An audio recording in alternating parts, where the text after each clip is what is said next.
much. The Adventurers Guild has been overwhelmed these days.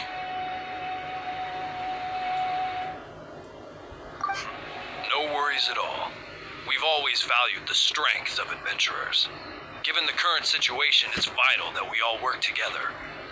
Since we're facing the same enemies, I'll send you the intel we've collected on the Abyss so far. Then we can take a look at how to coordinate our efforts. All right. Thank you so much. Hi, Catherine. It's us. Got any new commissions? You two have come just in time. I've got some good news. The Pyro Archon has finished assembling her forces and stationed them all across Natlan. Given how the Abyss has ramped up its activities lately, we can no longer afford to act only after receiving news of an invasion. So the Pyro Archon suggested that the Scions of the Canopy and the Adventurers Guild focus on collecting and disseminating intel. That way, we can stay informed of everything that's happening across the land. Once we receive word of enemy activity, we can notify the nearest camp and the stationed forces can take immediate action.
Thank you so much.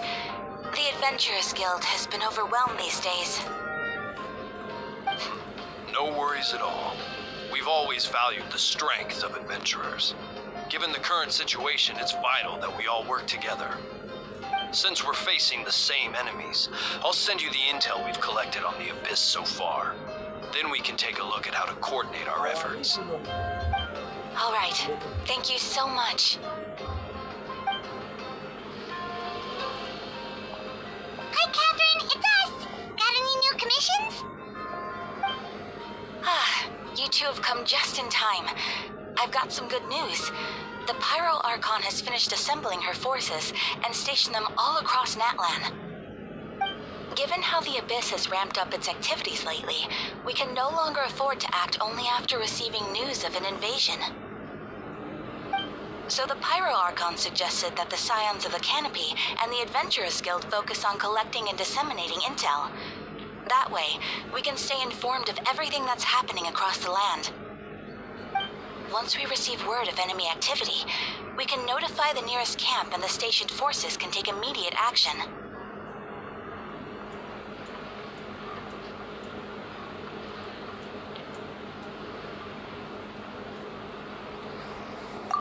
Yes, precisely. This should also allow us to focus on gathering information rather than running around and trying to tackle everything at once.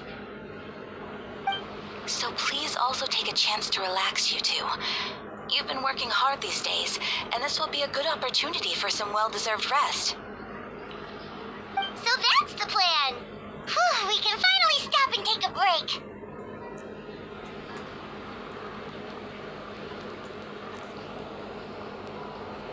Paimon knows that. It's not like Paimon just wanted to lay here and do nothing. The movements of the Abyss are always unpredictable. There have also been times when it suddenly became more active in the past. The people here generally see it as something like an acute natural disaster. Once the disaster is over, everyone will return to their normal lives. We just all hope that day will be sooner rather than later. Oh, right. Most people have no idea just how bad the situation has gotten in the Night Kingdom.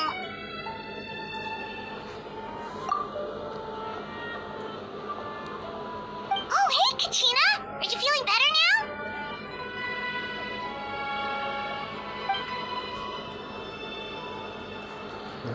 Tisu.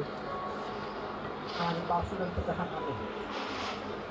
Istilahnya aku dengar sebelumnya, tapi sepertinya berbeda ada berbeda.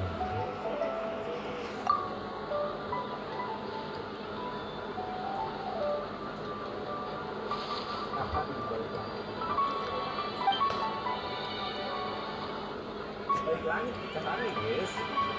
Di balik langit itu bukan di depan. Wow! So we'll finally get to meet Shilonen, the legendary forger of ancient names! Paimon still can't believe anyone could forge those things.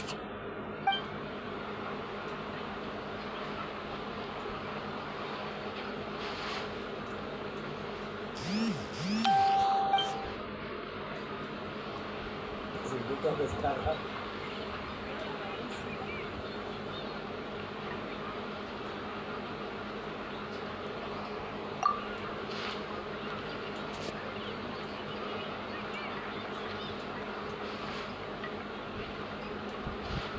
NPC-nya bisu.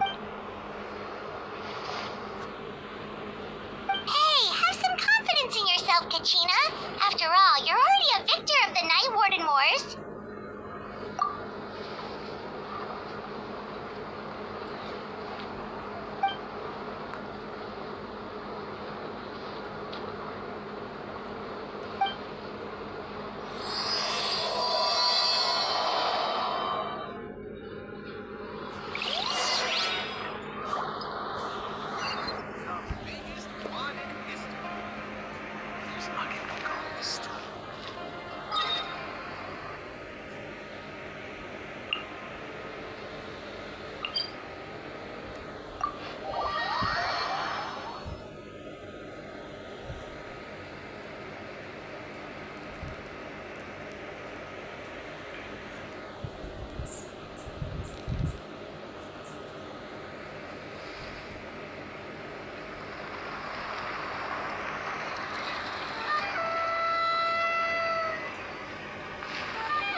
So I've heard. So young, and yet you've already got quite the reputation. Wait, are you Outlanders? Yep, we're travelers who just arrived in Natland not too long ago. No, I mean, I was aware that you're travelers. It's just no one told me that you're Outlanders. No, the only thing she said is that a new hero had pledged herself to the plan, but we need to forge an ancient name to ensure she'd be able to return safe and sound. And she did mention that it would be quite difficult to forge an ancient name for them, but at the time, I thought she was just commenting on my skills. But I seem to understand where the true difficulty lies now. No, I wouldn't go that far. I'm used to it, really. I just need a moment to process things. The Pyro Archon's requests are always difficult to fulfill, and we used to argue a lot. Honestly, it's probably for the better that she didn't bring this up at the time. Anyway, I can't argue with her if she isn't here, and it'd be pointless to take my anger out on someone else. But, just because I understand her rationale doesn't make me any less upset. After all, she must have known that forging an ancient name for an Outlander is an impossible task. It's impossible? As you probably know, an ancient name is a symbol of a hero's sparing glory, which grows even richer and heavier as generations of successors inherit it. We forge ancient names by engraving the heroic deeds of an individual who will become the first hero of that particular name.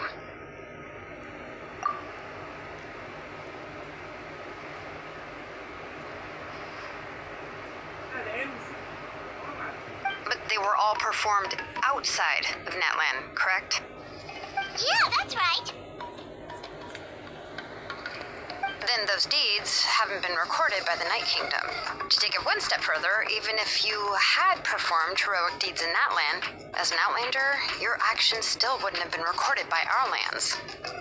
Only memories and experiences that have been acknowledged by the Wyab can be used as a basis for an ancient name. Even the greatest of craftsmen cannot create something out of thin air, you know. That's just how it is. Seems the Wyab don't want just anyone to get a name, huh? Awika, of all people, should know better than anyone, yet she's still entrusted the task of forging the ancient name to me.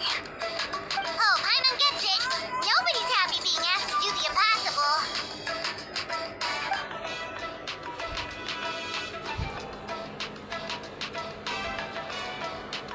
Ugh, don't remind me. Let's just focus on how we can pull this off. How to achieve the impossible. You mean you're already willing to accept the task? Well, what else can I do? What's happened is already done, and it's not like I can outright defy the order of my Archon. If she gave me this order, then she believes the ancient name is an indispensable part of her plan, and that I'll be able to find a way to make it happen. In other words, the order is an affirmation of my abilities. Oh, not only has she accepted the task, but now she's looking for silver linings?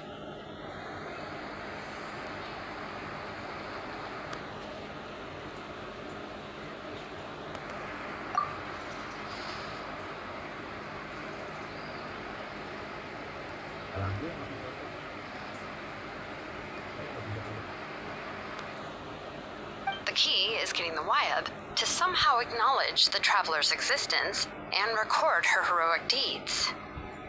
We heard the voice of a Wyab when we were in the Night Kingdom before. We even had a whole conversation with her. If we can talk to her again, maybe we can figure something out together. Well, every tribe has their own Wyab. How do we know if the one you met is indeed the best one for us to talk to? Plus, considering the unprecedented nature of this situation, I have a feeling that the I don't know. That requires a level of knowledge that I do not possess. We need to find a consultant who's an expert on all things Night Kingdom and Wyab. The first person who comes to mind is Lali at the Masters of the Nightwind. The one we call Granny Eatstali. Oh, we've heard that name before. We used her spirit speaker stone to find Kachina's ancient name. A person who can make something like that must be pretty impressive. I'm unsure she'd be able to help. Still, she's older now and quite eccentric. It's hard to even book a meeting with her, given that she's constantly holed up in her room and doesn't like to be disturbed. I've heard that to get her help, you have to be extremely patient with her and know how to keep her spirit up. I hate to break it to you, but... Huh. Why is that? I mean, didn't she already help you before? And you even managed to save Kachina. Well, yeah. At the cost of her spirit speaker stone being split into two.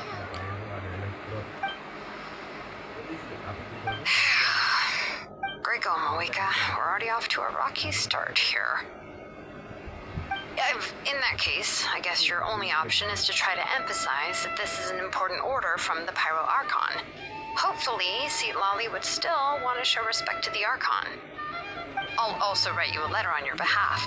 If you can find someone to deliver it and mention some good things about you, then that should help too. Dia kan dari ini juga ngomongin soal kata-kata informan. Paimon sure hopes a Hal won't interrupt when he's talking, though. Alright, Kaniche is a seasoned negotiator. I trust that he'll know the best things to say. Please just give me a moment to write the letter, and we can meet up near the Statue of the Seven later. Sounds good. We'll take a stroll in the meantime.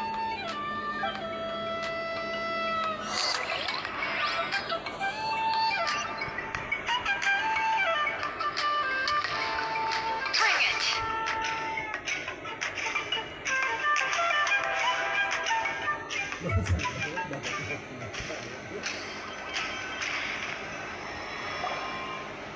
Gue nggak berteori. Gue nggak tahu coy. Gue mau hubungkan aja. Kapan sudah Tiger Pyro Seven Supreme. I'm sorry to put this on you, Kaniche. It's just that you're probably the only person who knows how to deal with her.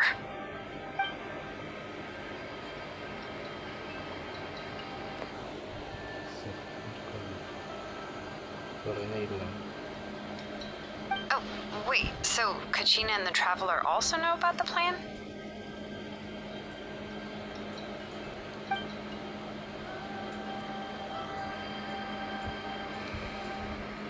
Hasilnya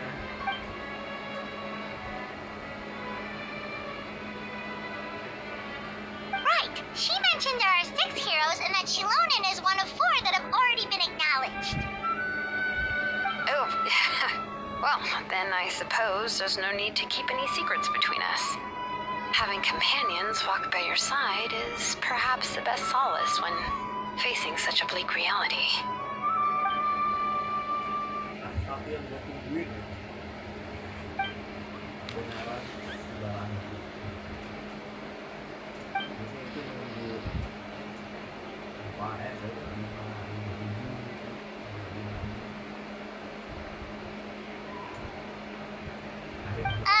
Seat Lolly knows him too? karakter regional gitu.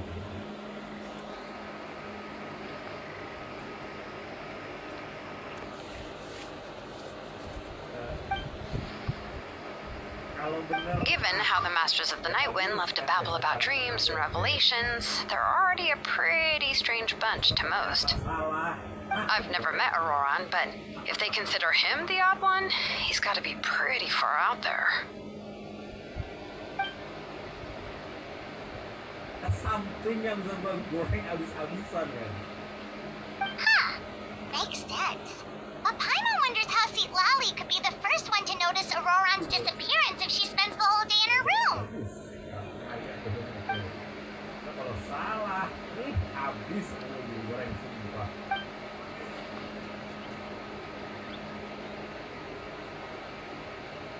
Oh, so if I'm following, you mean we'll help her investigate Auroran and the captain's whereabouts?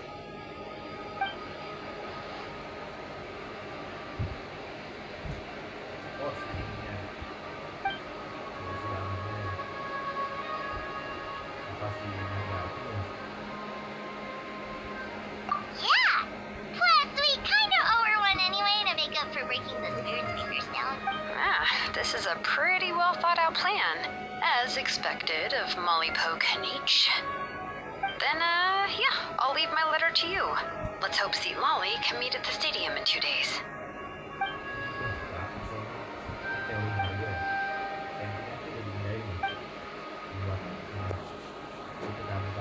Okay, then let's part ways for now. I'll see you in a couple of days. Oh ya, kalian masuk tuh maksudnya ini pecahan ini gitu. Ini bukan pecahan, berarti maksudnya golongan yang kalian masuk ya bekas. Saya ada bentuk bekas. Bentuk. Nah, benda-benda itu jadikan golongan.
Cermin. How's everything going? Oh, hi, Traveler and Paimon. I have bad news. See, Lolly did not reply to our request. Huh? You mean she didn't even bother to give Kenichi a response? Guess she really does have quite the ego then. Yeah, well, she can be also quite eccentric, though she's one of the most gifted people around. Even the Masters of the Night Wind often struggle to work with her. But let's go to the stadium and see if we can meet her there. If we do get a chance to talk to her in person, we can still try. That's true. Let's go!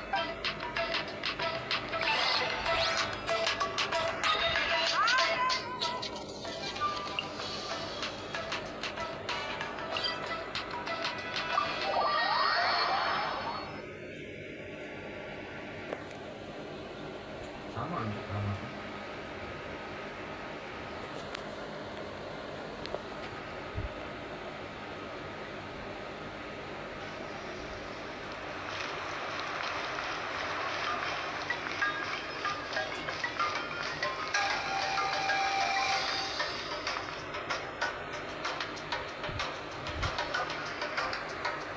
Kalau kayak gitu boleh lah.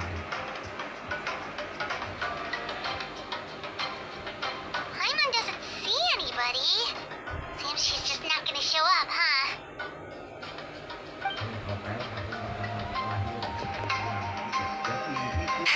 Well, we tried to be as considerate as we could, but she's under no obligation to help. That might be true, but this is still a request from the Pyro Archon, right? Shouldn't the subject always answer the call of their Archon? A subject? Well, if you ask me, I'd say we're all more like friends with the Archon. Yes, Mawika is our leader, but that doesn't mean there's any kind of tall barrier between us and her. The only thing is that she often has very high expectations of us. Huh. So even though she's super powerful, it sounds like she's actually pretty down to earth and easy to get along with. Unlike that old hag Granny Eatstily, right? Does she think she can ignore us just because she's famous? Sahabat satu-satunya boy. You all talk about her like she's some kind of huge deal, but she didn't even bother to reply to our letter. Seriously, if she didn't want to come, she could at least let us know. If that's what aging does to you, Paimon never wants to get old. Oh, really? So, that's how you see me? Bangkit. Huh? Who's there?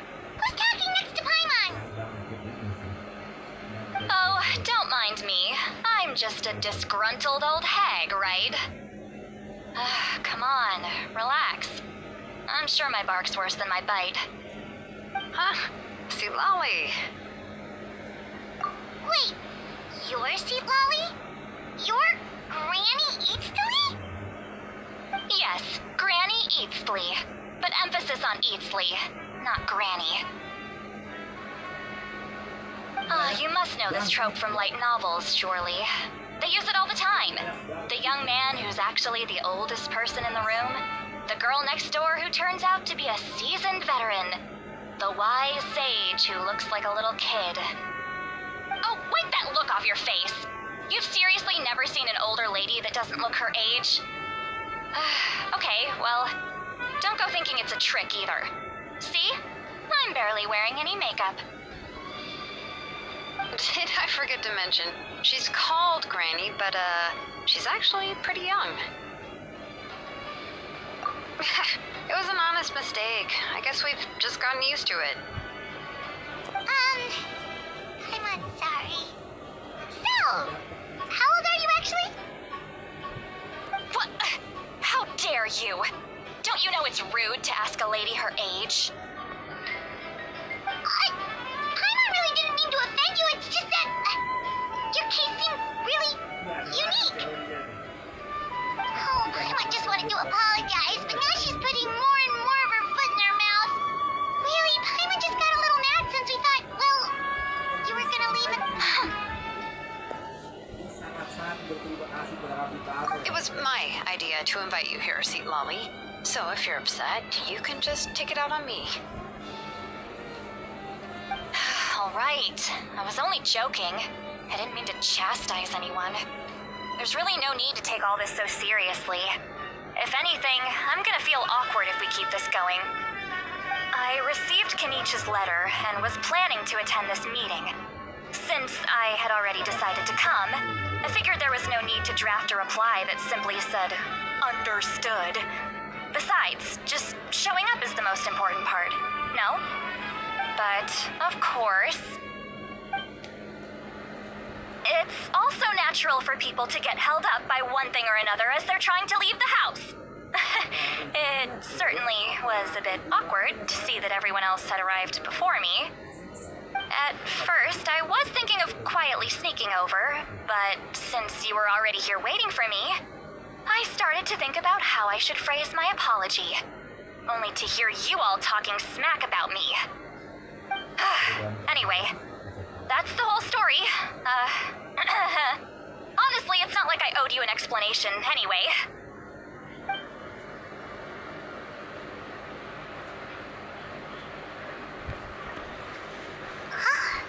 What's with that expression? Was she feeling embarrassed just now?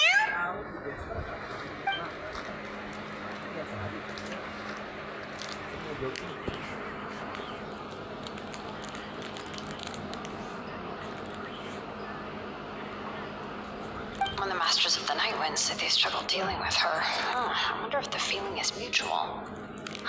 She seems to be pretty awkward herself. Everything... Anyway, Shilonen, I heard that you require my help in crafting an ancient name. Correct. The situation isn't like anything we've handled before. Let me explain.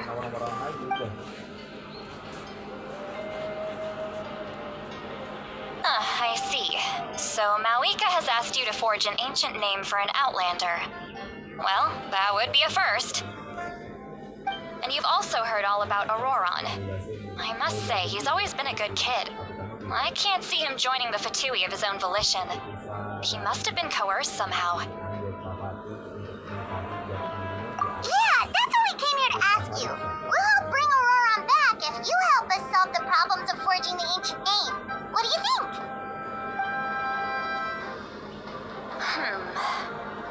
I suppose I'll just call you Traveler for now. Traveler, come here. Let me take a good look at you.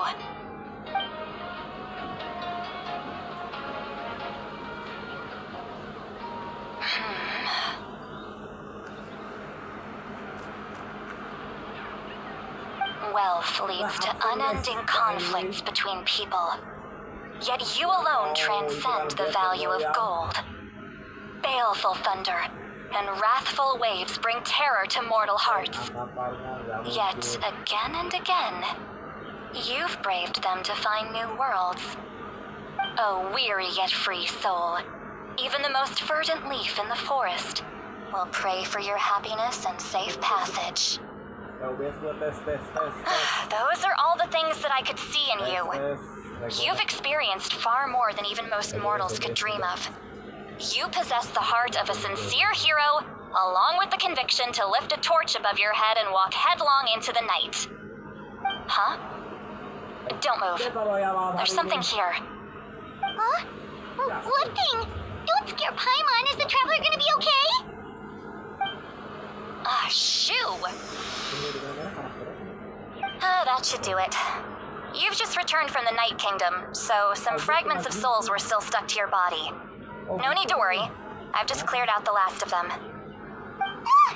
Isn't that kinda like having part of a ghost come back with you? It's nothing as serious as that. If left unattended, the most it could do is stir up some chaos in your mind, and generally worsen your mood. In that case, better to get rid of them. It was nothing. Shilonen, let's follow your proposal. Once you've brought Auroron back, I'll take you to see the Lord of the Night. The Lord of the Night? But don't we need to talk to the Wyam of the tribes? Something this important is beyond their jurisdiction. Only the Lord of the Night can decide whether we can grant an ancient name to one who does not hail from our lands. The Lord of the Night is an ancient entity that rules over the entire Night Kingdom, constantly borrowing the power of the sacred flame to combat corrosion from the abyss. Oh, so you're basically saying it's even more powerful than the Wyeth of the tribes. Well, that sort of makes sense, being the lord of the entire Night Kingdom and all. Not exactly. It's not so much that one's more powerful than the other. But never mind. That's not important. It would take too much time to explain. Just listen carefully to what I'm about to tell you. The Lord of the Night is currently in a deep slumber, and we can only communicate with its consciousness while in a trance. In other words, in a dream. But I will need to prepare a few more things if we are to hold a ceremony to achieve the state of the trance. I'll make a list. Can any of you get everything for me? I can go. It'll probably be a long list, so better leave it to someone who knows all the local vendors. Sounds good. Then we'll go with St. Lolly to track down Auroron. The Fatui are nothing to scoff at, so please, be careful during your investigation. If you need any help, just come find me. Yes, thank you. Yep, we'll be sure to play it safe. Ambil. Yang sudah main last kemarin ini, yang sudah bantu like, yang sudah join membership. All right, now it's time for us to catch that brat and bring him back. Kita absen Marigo, thank you, Han, thank you. I'm sorry I made you wait earlier. It was actually because I decided to swing by Auroron's place to look for clues. He has always lived alone, and I found a broken jar in his house. There was also something off about his phlogiston aphids, which I assume is because their keeper has been gone for quite some time. And interestingly enough, I saw some slash marks in the house that did not match any of our local weapons. My guess is they were left by Snezhnayan arms. Oh, sounds like the Fatui broke into his house and took him hostage. Seperti biasa buat kalian. But why would they kidnap a kid who just spends his days living in the country and raising aphids? He's only in his 20s. What would they want with him? That's not to say that I believe he's totally innocent, of course. Since he's the only one who was kidnapped out of everyone in Natlan, he must have done something to attract their attention. In any case, we'll get to the bottom of this once we manage to get him back here. I'm truly sorry to put you two through all this trouble with me, but please help me get him back. You can count on us. All right, then let's start by heading to where Auroron was seen last.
This is the spot. An eyewitness claimed to have seen Auroron speaking to some Fatui soldiers here. I don't know how much you're willing to believe me, but Auroron really is a good kid. I see no reason why he'd suddenly get involved with the Fatui. I'm convinced that what the witnesses saw was actually the Fatui coercing him, or perhaps trying to extract information. However, I doubt anyone would believe me, given there are no signs of a fight. Didn't Kanich say that she's a big name in Natlan? Feels kinda weird to see her so frustrated and helpless like this.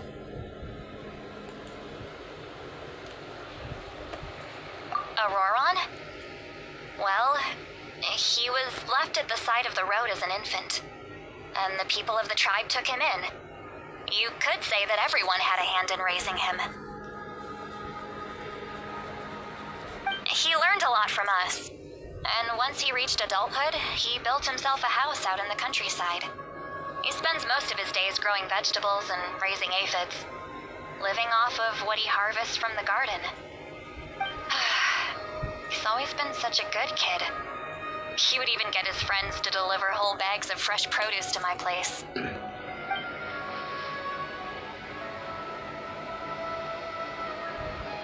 Oh well, let's keep looking. He can answer all of our questions once we find him. He's been raising phlogiston aphids for a long time, and since they were disturbed, they secreted a special type of phlogiston. We can use that substance to track his movements. Let's follow the phlogiston trail. Huh? What trail? Paimon doesn't see anything. Oh, right. I forgot your eyes don't naturally perceive such things. Here, give me your hand.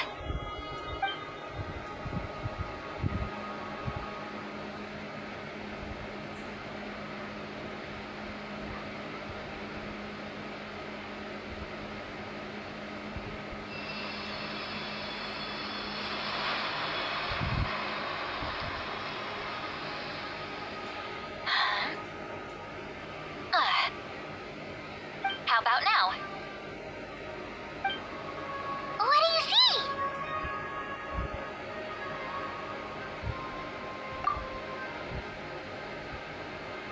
Whoa, Paimon can see it now too!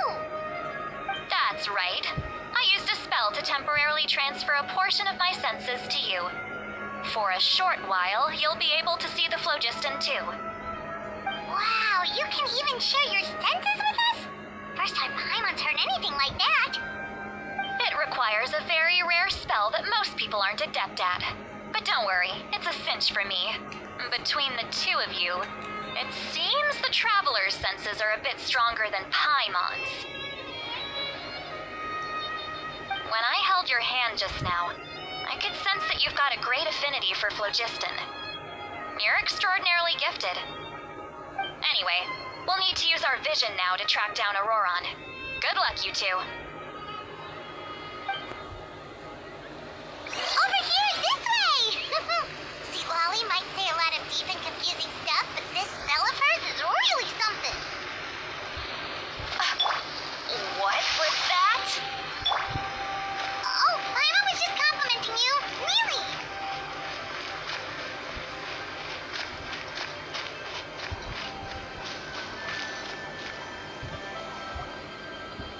What does she mean by deep and confusing? As far as elderly shamans go, I'd say that I'm already pretty easy to talk to. Is there any other old hag who's as fluent in the language of the youth as me? But is my way of speaking still not trendy enough? I've already tried my best to match their speech patterns, but given the looks on their faces just now, or perhaps I'm still not fashionable enough? But that can't be, right? Don't tell me they're still getting the impression that I'm super old-fashioned. Huh?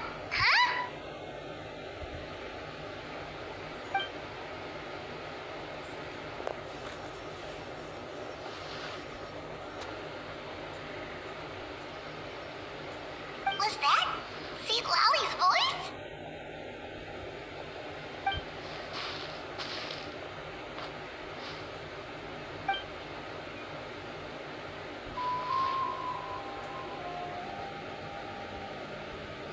Now that I think about it, it's a good thing I found some helpers this time. some things are best done with the help of friends.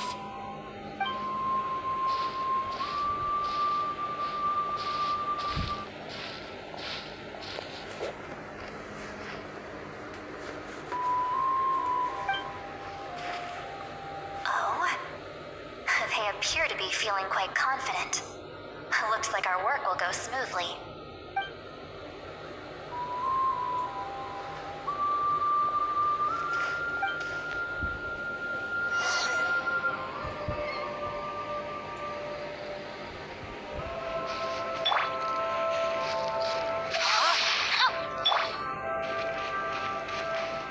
Hey, looks like there's a new camp over there. Let's go take a look. That little brat, I swear. Yep, judging by Paimon's experience as a guide, it definitely looks like people set up camp here. Wait. The phlogiston here is a bit odd. Let me see.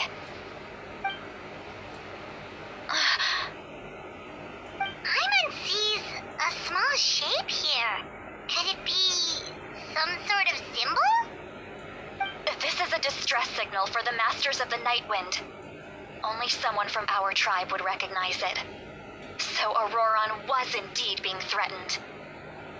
We've got to find him, fast. Leaving such a subtle mark implies that he was trying to be discreet. In other words, he was probably under the Fatui's watch. If they notice us, we can just charge in and fight them to the death. But what if my darling grandson is also there? I can't have him caught in the crossfire. No, I've got to be careful. Otherwise he'd get hit as well. How annoying. No, I've got to stay calm and keep my composure.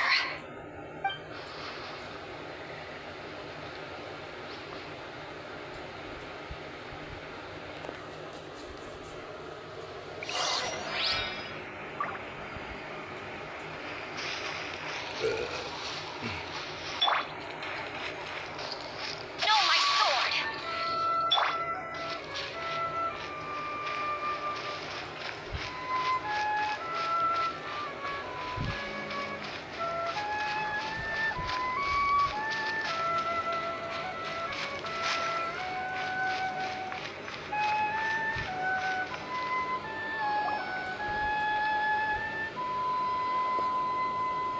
There are traces of people staying here too. Wait a second. The phlogiston around here is jumbled up. I can also smell a mix of elements in the air. Pyro, electro, and some other elements as well. Kanich told us that you were super amazing. No wonder you can sense so many more things than us.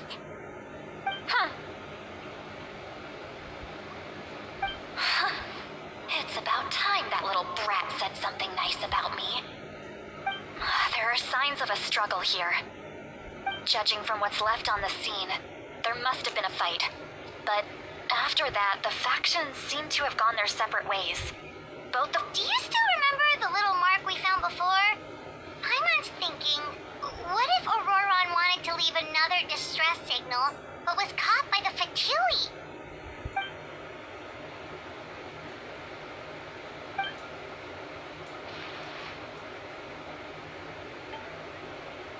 Given there are 2 signals leading from here, we should split up as well.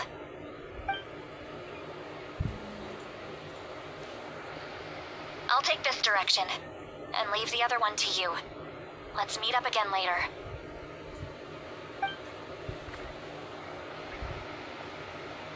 Auroron, what the heck were you doing? It's one thing to trouble me, but now I had to bring other people into this as well. You little brat. And off she goes. Traveler, did you hear all of that as well? Once Lolly left, that voice went away as well. Paimon even tried calling her name inside Paimon's head, but there was no response. So you were thinking the same thing. Paimon also thought that if we could hear what she was thinking, then she could probably also hear what we were thinking in our heads. She did say that she was quite adept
find something?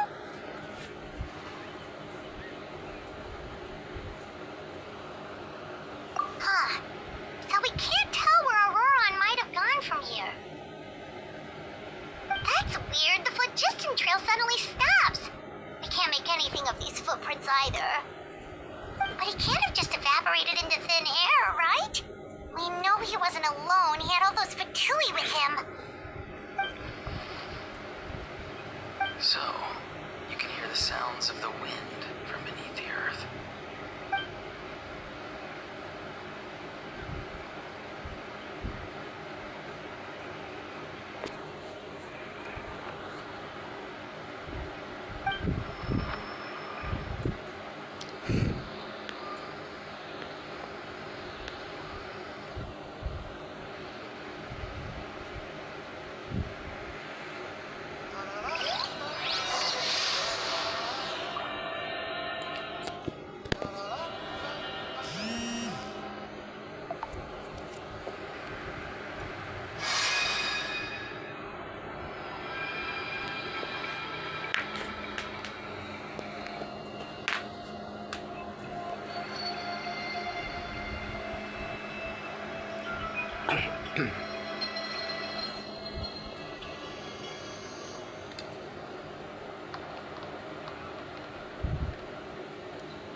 I'm very sorry, but please do not move.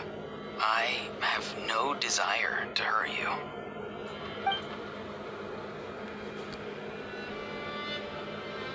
I apologize that our first meeting has to take place like this. It's just that you're much like one of those animals with ears that perk up as soon as it senses danger in their environment. And given your combat proficiency, I would not have been able to gain an advantage over you if you were anywhere else in the world. However, you're now in the Night Kingdom, a familiar domain to the Masters of the Night Wind. Hello, Traveler. I'm Auroron, the one you've been searching for. Ah, the Fatui's custody. I see. So even Granny has told you that I was coerced by the Fatui. I'm afraid you've been brought here by a lie, like a false omen in the lingering smoke. My friend and I only left those traces to lure you here. Deceiving you was never our true intent, however. It was simply the fastest and most feasible way for us to set up a meeting.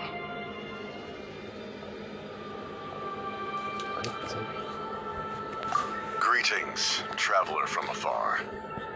Be careful with this traveler. Her soul is temporarily restrained by us, and it appears to have become more fragile in the process. It's taking all my concentration to hold on to her. It was I who tasked Auroron with leaving the traces to lead you here, and I who used the Master's ritual to bring your soul to the Night Kingdom.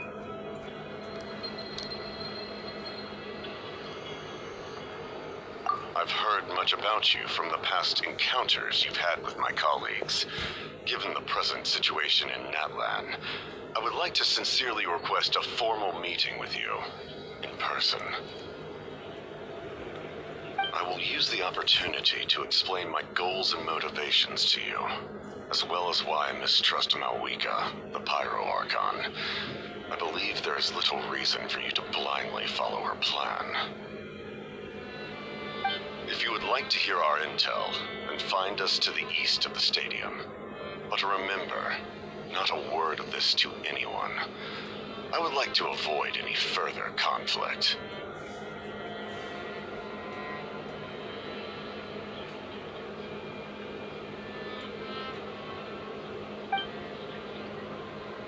You will see me again once you return to reality. No matter what I say, please, help me keep this a secret. This is all to avoid dragging Granny into this conflict.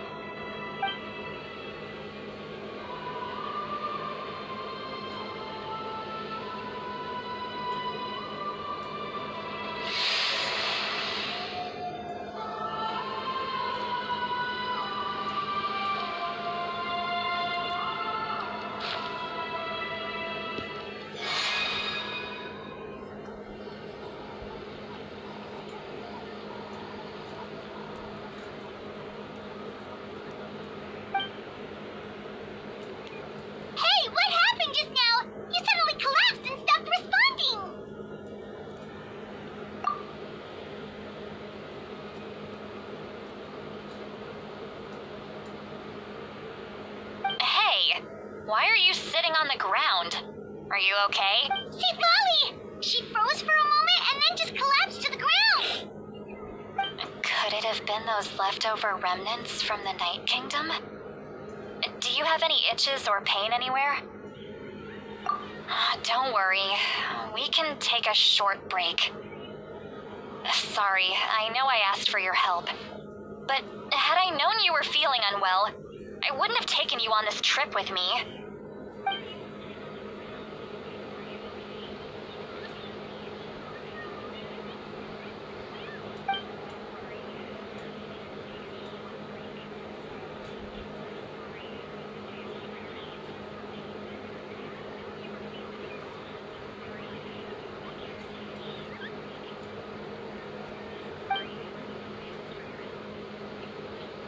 If you're feeling sick, you should just say so. See, Lolly should be able to, exorcise any ghosts or weird stuff that you picked up in the Night Kingdom. A seasoned traveler must know the importance of not pushing yourself beyond your limit. If you need anything from me, just say the word. In any case, let's take a bit more time to rest now.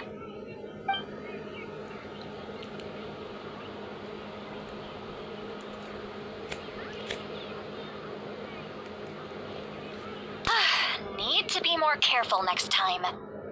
Feeling better yet, Traveler? All right, let's get ready.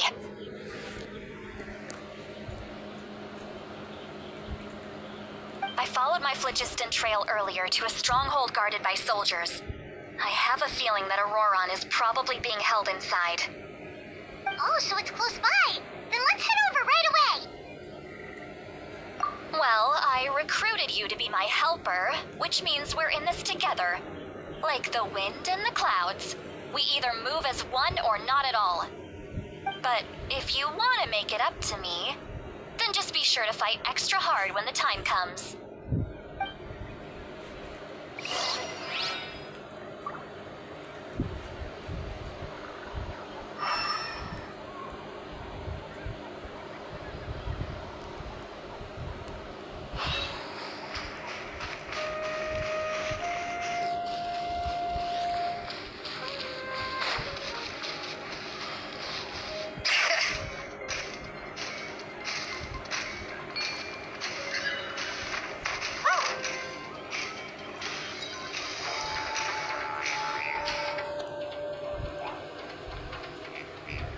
Look over there.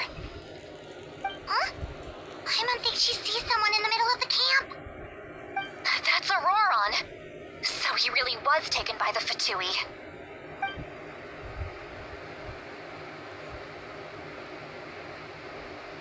All right, we'll take the lead.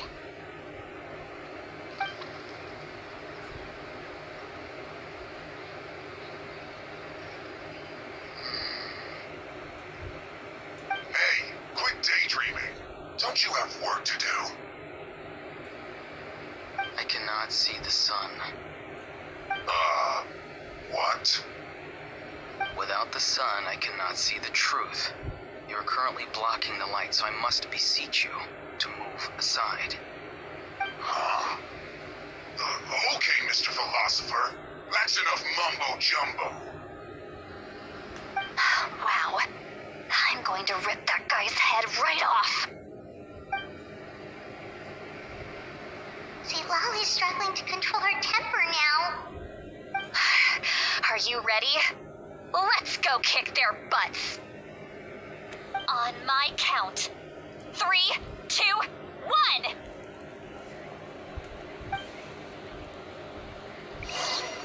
Still trying to resist? You've got no idea who you're up against. No excuse for slacking.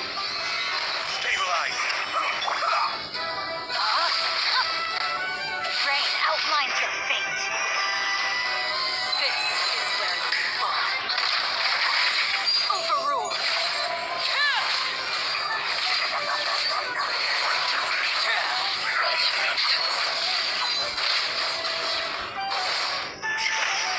Let me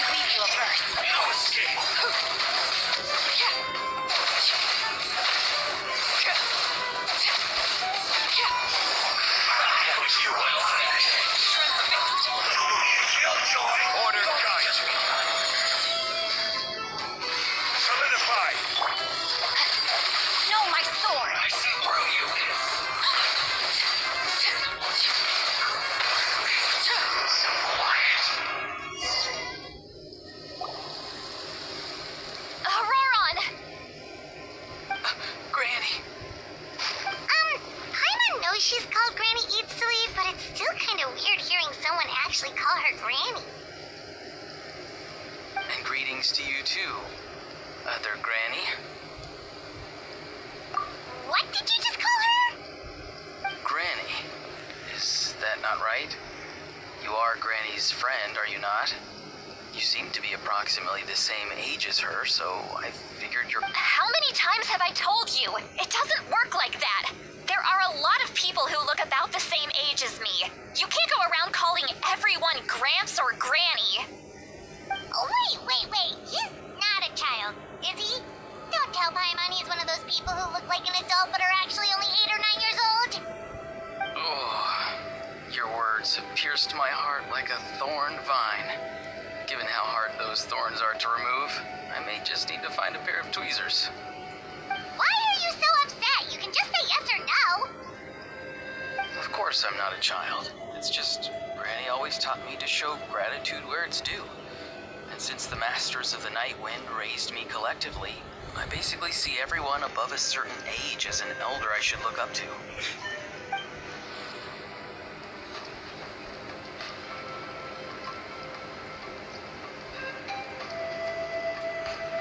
Exactly.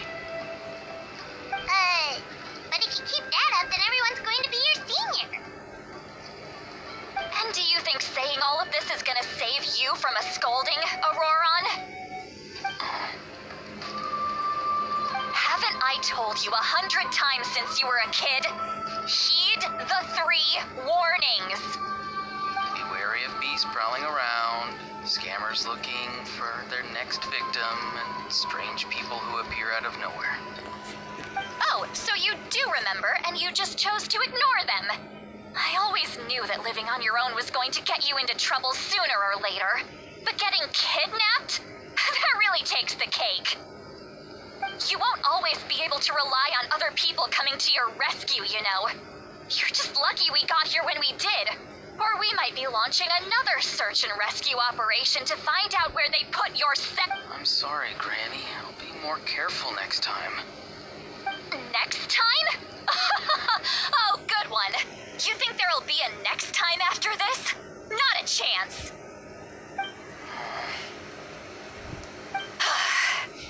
They didn't hurt you, did they?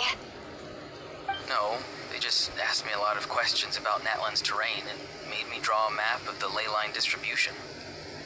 Okay, now answer me honestly. Were you the one who helped the captain escape after his battle with the Pyro Archon? Yes. So why did you do it? Because they said they would need my help from there on out. They also said that if I refused, they'd just come to you, Granny, and they'd already figured out a way to make you do their bidding. Hey, I'm no ordinary Granny. Would they really dare to come after me? And you! Did the gods give you a brain just for you to not use it? Did you really believe everything they said at face value and not stop to think? Thankfully, the Pyro Archon only asked that we find the mysterious individual from the Masters of the Night Wind and didn't slap your name on a wanted poster. Don't think for a second that she doesn't know what's happening. Even if the truth that you see will soon manifest into reality, there is still no need to preemptively panic. Have you forgotten the words that I've taught you? I'm sorry. Forget it. We can submit the details of this camp and the defeated Fatui as evidence of your innocence. Let's clean this place up and get back to the city. Auroron, you better remember this lesson well and seriously reflect on your actions. Also, once we return to the city, come to the speaker's chamber with me. I'll need you to explain everything. Sounds good.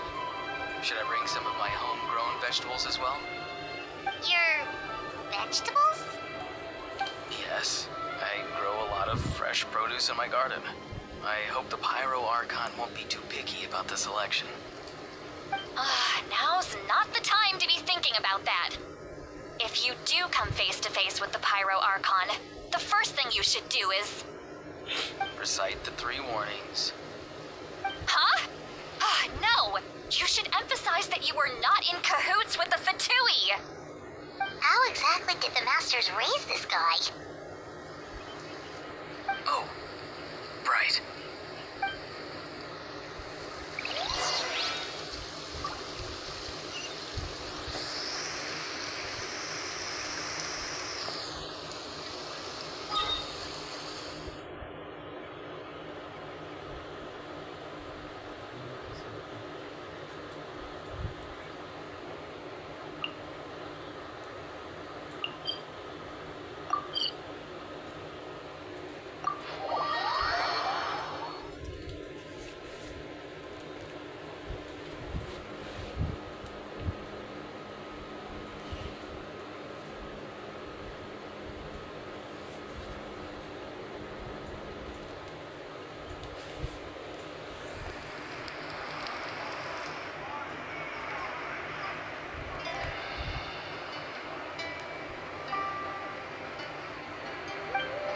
I see. So Auroron came to the captain's rescue because he promised to help him in exchange for Citlali's safety. That's right. I'm sorry. Now that you know Auroron was only trying to protect another member of his tribe, could I ask you to petition the Pyro Archon for her forgiveness? We'll give her a full report. We'll let you know once she's reached a decision. Will I need to stay here? Technically, yes. But if Miss Citlali is willing to serve as your guarantor, then we can release you from custody. Sure. I'd be happy to do that. I don't have any more time to waste here. I still have other things to do. Understood. Thank you very much. Mr. Auroron, please report back to the Speaker's chamber as soon as you've received notice of the Archon's decision. I understand. Thank you. And thank you too, Granny. Whew. Well, at least you won't need to hide your face anymore. Traveler, Paimon, thank you very much for your help. And don't worry, I haven't forgotten about my side of the deal. Once Auroron is settled, I'll go talk to Shilonen and get started on forging an ancient name for you. Oh, thank you. You scratch my back, I scratch yours. It's as good as done. You can just go twiddle your thumbs or something while you wait for the good news. Bye for now. Come with me, Auroron. We've got to find you a place to stay for the night. Goodbye, Mother Granny.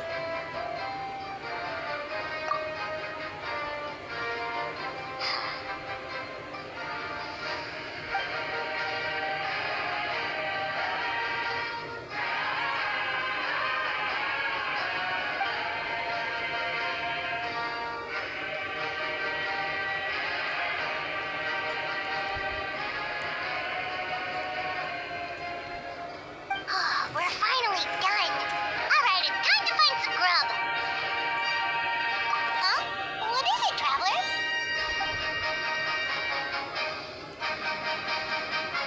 What? The captain? Sorry. Paimon just didn't see that coming. So you really saw him in the Night Kingdom? And he didn't attack you? Oh, that Auroron. What is he up to? He sounded earnest enough just now. Paimon would have never guessed anything was happening. All that stuff about protecting Citlali and being forced to help the Fatui when he's actually been a willing accomplice all along. Yeah, you're right. Still, Paimon appreciates you telling her about this.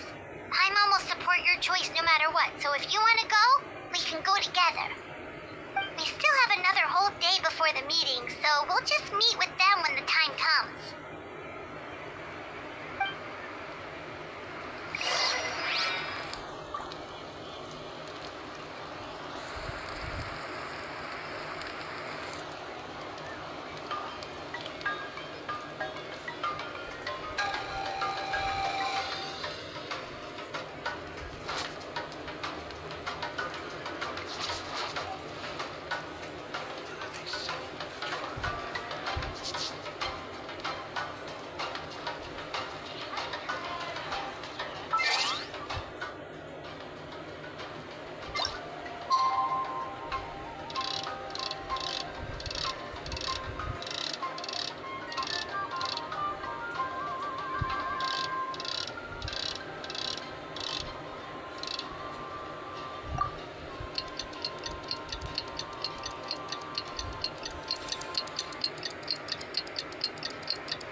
Weird.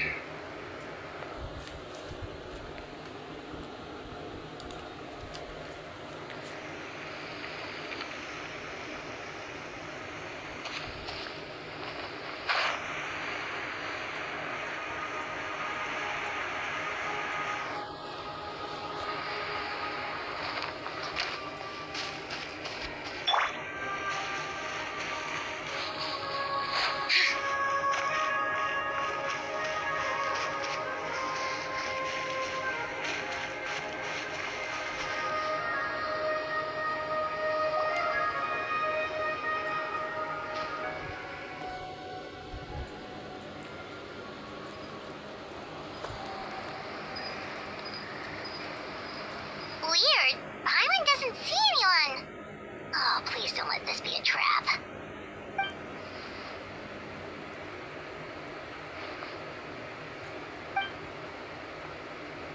What was that? Good evening. Nice to see you again. It's you. You shouldn't pop up from behind people like that. What are you, a ghost? I'm terribly sorry. It's just a force of habit. And what's with you apologizing all the time? You sound so polite and honest, but you're actually doing shady stuff behind people's backs. You're right. Granny tells me that too. Huh. Come to think of it, you remind me of her. Sometimes you two sound really similar, you know. Oh, so you're gonna call Paimon Granny too now? Well, I could.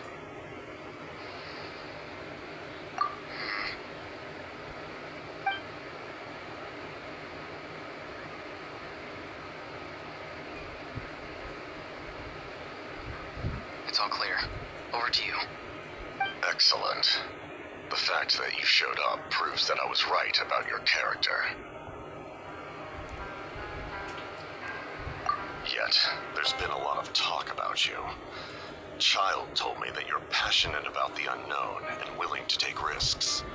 Rather than facing you as an enemy, I would much prefer to bring you to my side. If we allow the current state of things to continue, we will inevitably clash, and that's a scenario that I'd very much like to avoid. I've long heard of your exploits across the nations. Though you have crossed swords with my colleagues many times, I know that you are by no means an unreasonable person. And once you've learned the truth that the Pyro Archon Malwika would never willingly share with you, you may just find it in your heart to consider my proposal. I assume you've already been informed of the Pyro Archon's plan. In order to defeat the Abyss and save Natlan, she still needs 2 more heroes to appear. Wait, how did you know that? Never mind. Guess that's not important now. I've long kept a close eye on her plan. To be frank, it's an exceedingly risky plan. Will the heroes really appear? And even if they come to her, will their power be enough to drive the Abyss back? If any part of the plan goes awry, all of Natlan, even all of Teyvat, will pay for her mistakes. Now, you may have been led to believe that this is the only plan available to her. But what if I told you she's had another emergency plan all along, the details of which she has chosen to keep hidden from you? An emergency plan? Yes, a way to keep Natlan intact, even if her original plan fails. But given the painful cost of its execution, she has chosen to keep it as a mere backup plan.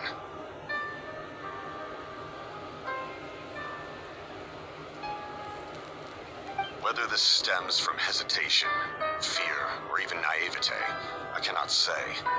But Natlan cannot afford to wait until she comes to her senses.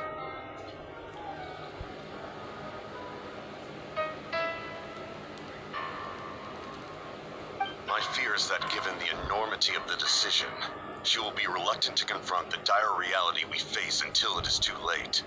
There will be no time left to execute the backup plan, and all of Natlan will be lost to the Abyss. We have to make the decision for her, here and now. Yeah, do you have any evidence for all this? Just telling us a bunch of scary stuff isn't enough, you know.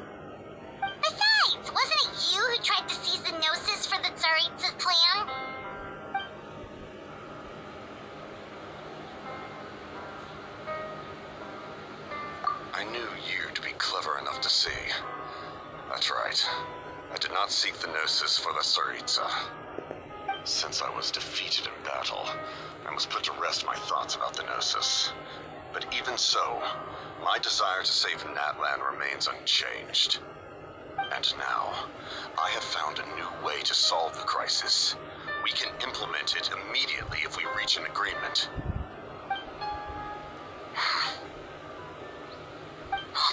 Someone's here. Huh? The captain disappeared! Something is rapidly approaching. Oh no. Something?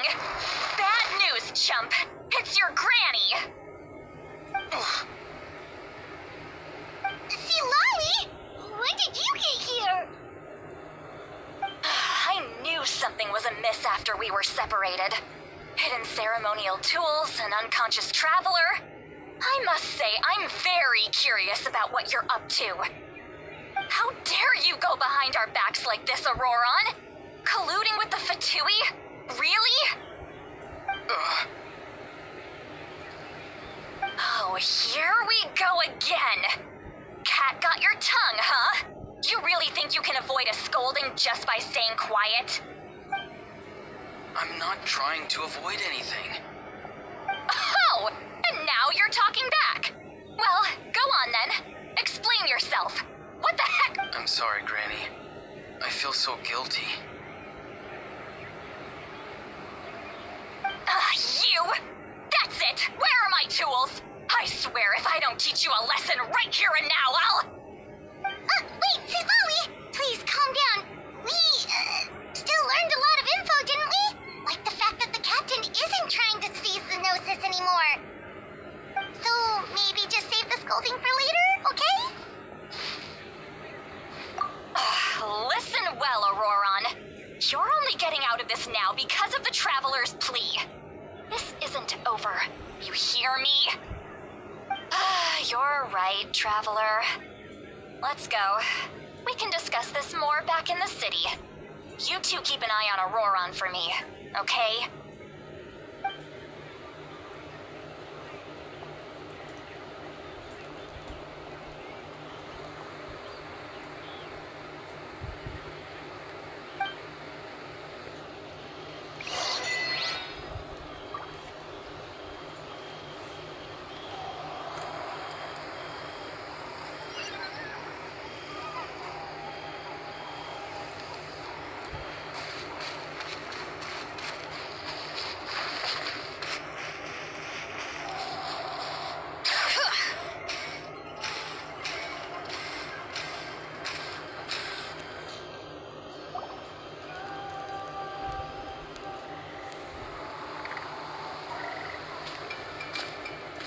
In all my years, I've never had a child cause me so much grief. Do you seriously not see what's at stake here? You've got a head on your shoulders, Auroron. Use it! Why did you help the captain? And I want the truth this time. No answer? Think you're being smart? Then let me ask a different question. What does the captain want? What is his purpose in Natlan?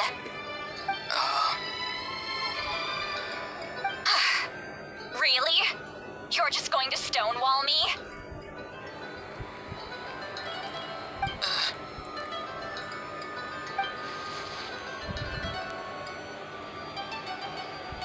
Just use your brain for a second. What do you possibly stand to gain by helping the captain? Only endless trouble awaits you and everyone in the tribe. You've always been a good kid.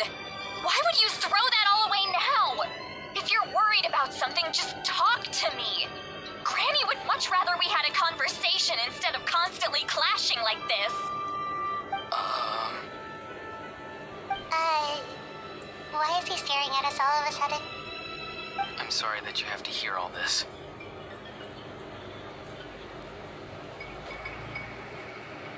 Indeed.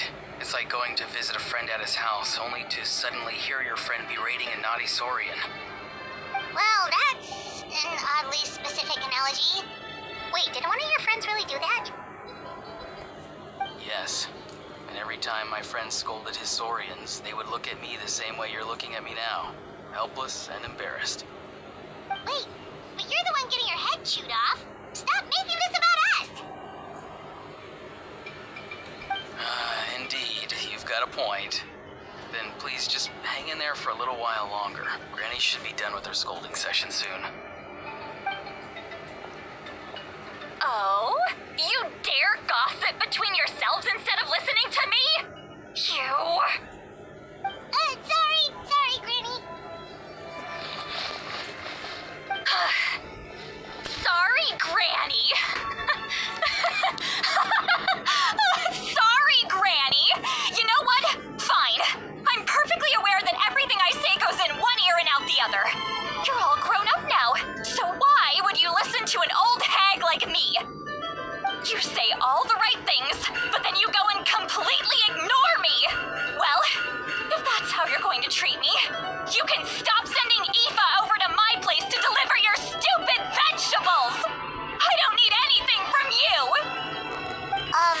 Who's Aoife? A delivery person?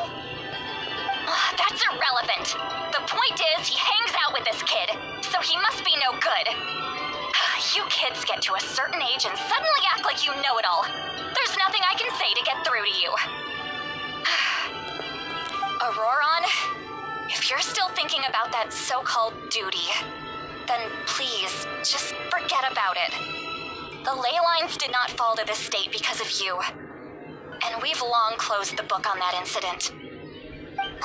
Seems they've started talking about some kind of tribal history. I'm starting to get lost. That's not it, Granny.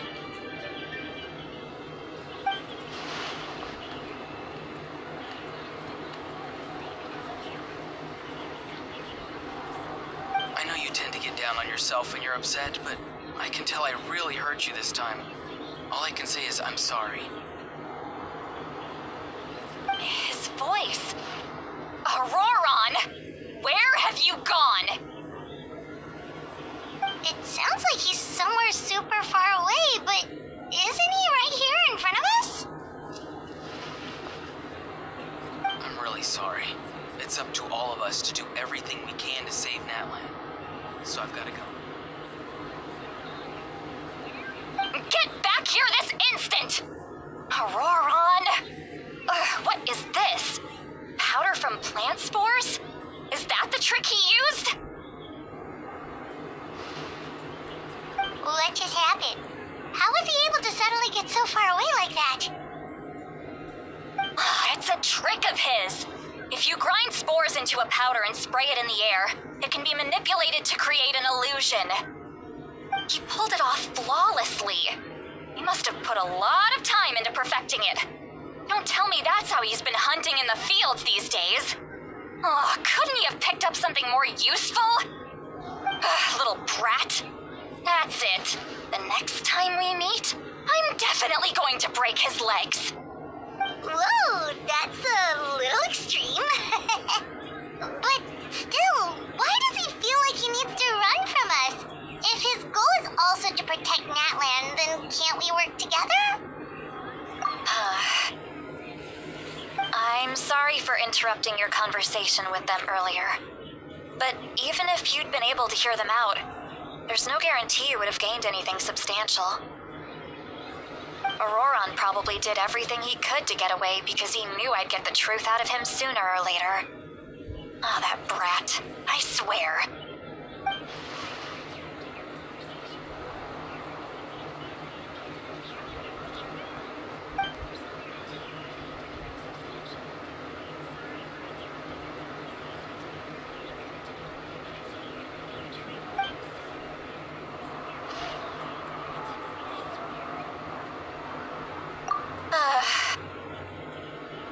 We've got quite a long walk back to the city.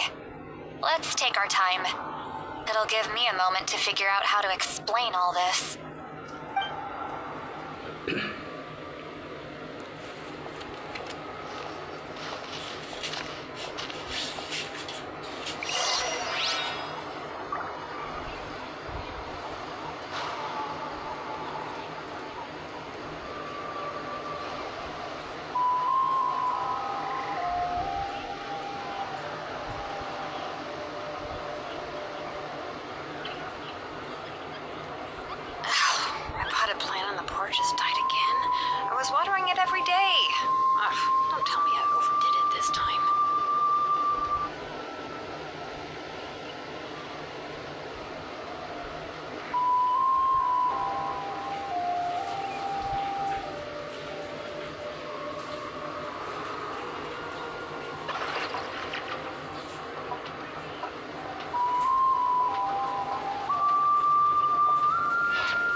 you two have some time?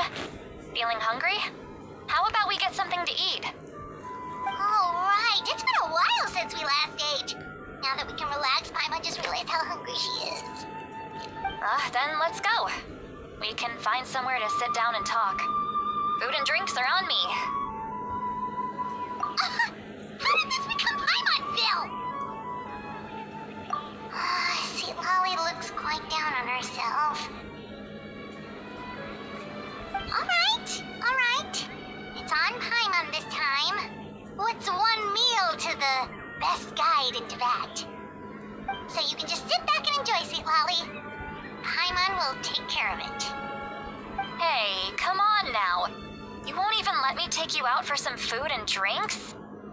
I just wanted to treat you to a meal.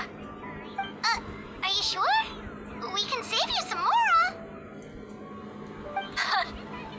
Mora is the least of my concerns. Besides, we're definitely due a meal after all the time we've spent together. Let me get this one. I might be an old hag, but I like to think I'm not completely useless. Sure, that's fine with us, but Paimon doesn't want you to be sad, sweet Lolly. Don't worry. I'm sure a juicy grilled steak will work wonders.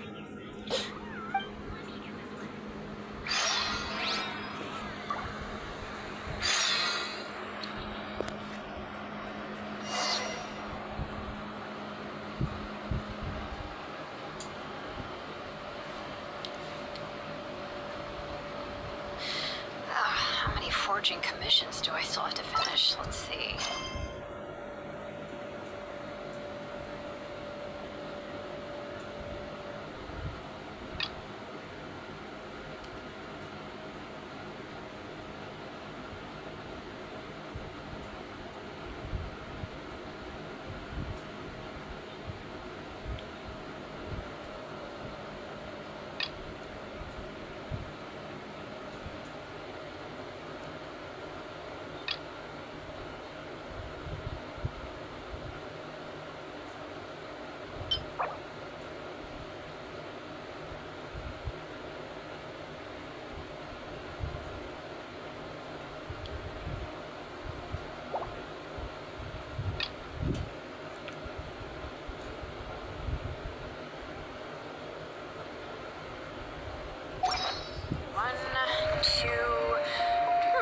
Not so many as I thought. I'll get to them tomorrow.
People standing by the door? They look like spitting images of each other. Are they twins?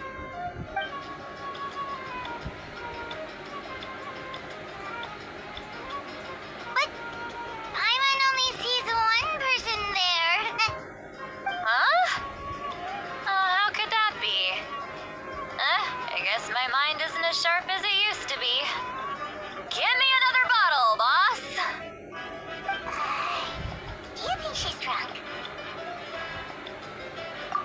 There you go, miss. Oh my, it's not every day you get to see Granny Itzley here with some friends. Not to mention ones who've made a huge name for themselves recently. Oh, so you've heard of us? Of course I have. Aren't you the ones who saved Kachina and brought her back? No wonder you hit it off with Granny Sidlali. She wouldn't spend time with just anybody, you know.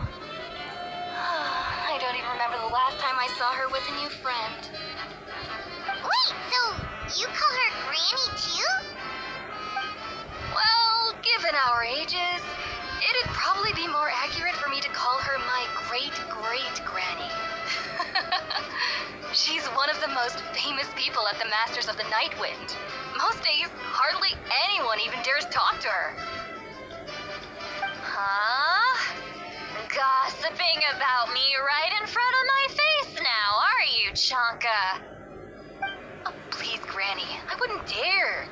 I'm just beyond happy to see you bring over some new friends. After all, any friends of our regulars are sure to be great customers too. All right, that's enough. Go on now. I'm sure the other customers would like to talk to you as well. There's no need to keep staring at me. I promise I'll keep my alcohol down until I leave. Well then, you have my thanks.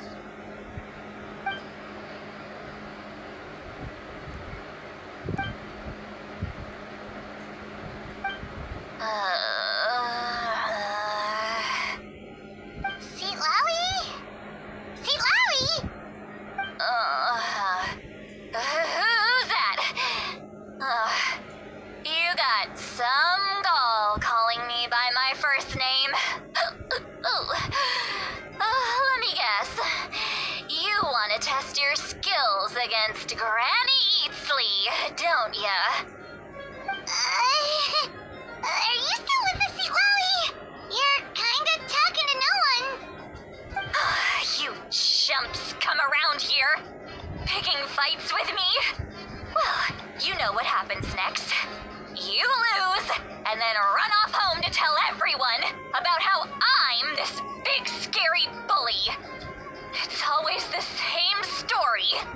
You brats start it, I finish it, and then I end up with the reputation of being some kind of terrible monster among the shamans. I mean, come on. Monster? Me? Really?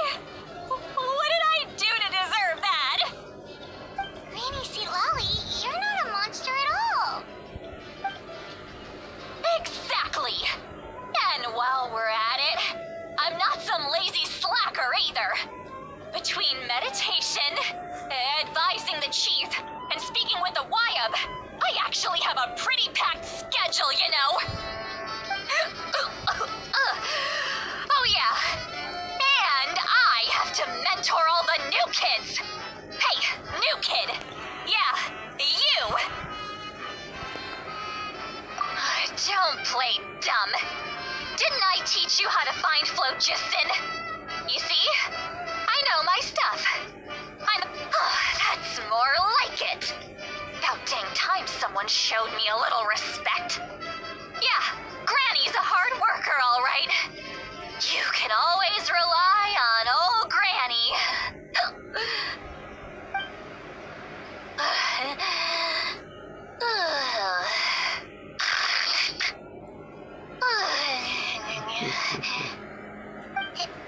Did she just fall asleep with her eyes open?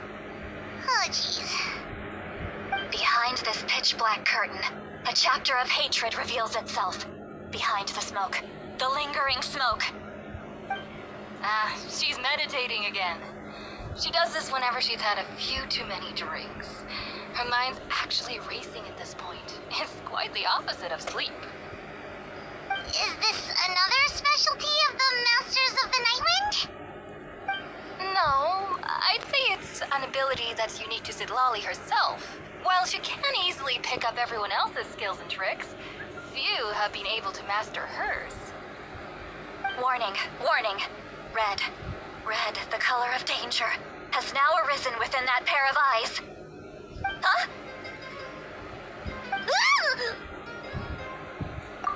Traveler? Paimon? What's wrong? I'm gonna hurl.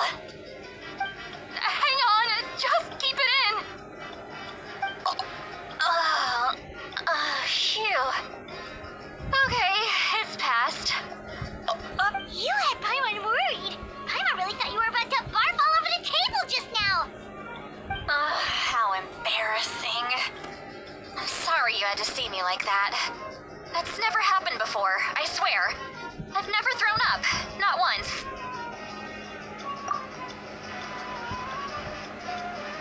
Are you feeling okay? Want to take a quick walk and get some fresh air?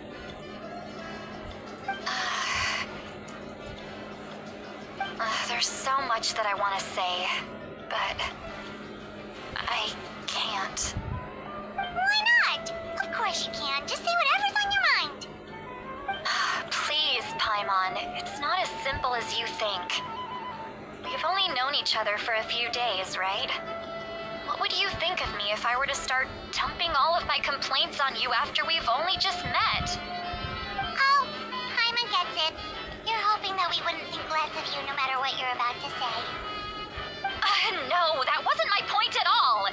Seriously, don't you youngsters know anything about shame? I'm talking about shame. I've lived all these years and still can't get rid of it. Surely, you know the feeling too? Actually, about that.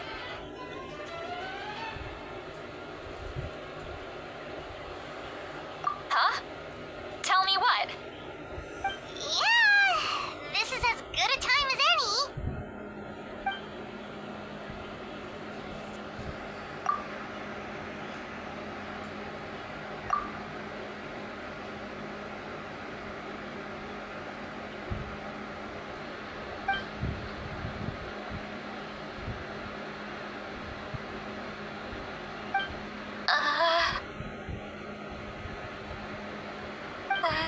So, you heard my... It's okay, St. Lolly. You had every right to complain about those things. I can't take it anymore! Why do these things happen to me? Hearing me mumble under my breath is one thing, but hearing what I mumble in my own head? That's too... It's just like when you're rolling on the floor in your pajamas, but you forget to lock the door, and someone bursts in to deliver cabbages and sees the whole thing! So that, happens to you a lot. It happens to people in general, okay? Doesn't matter if you're 200 years old or 1,000 years old. Everyone rolls around in their pajamas sometimes. I was just picking something generic.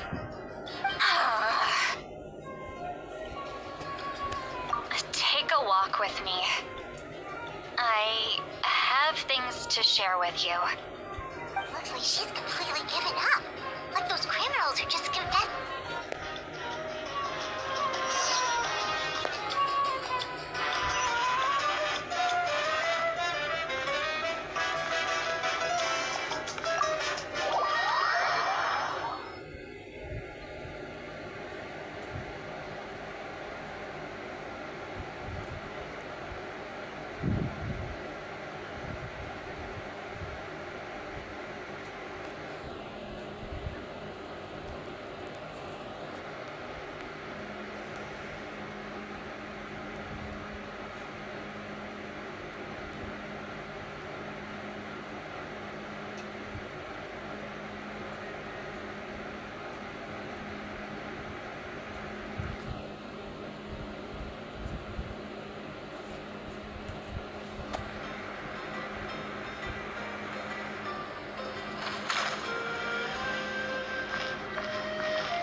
great view, right?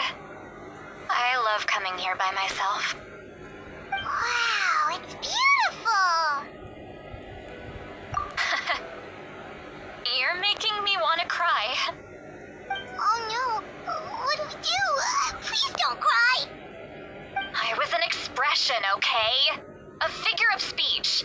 I'm just... embarrassed.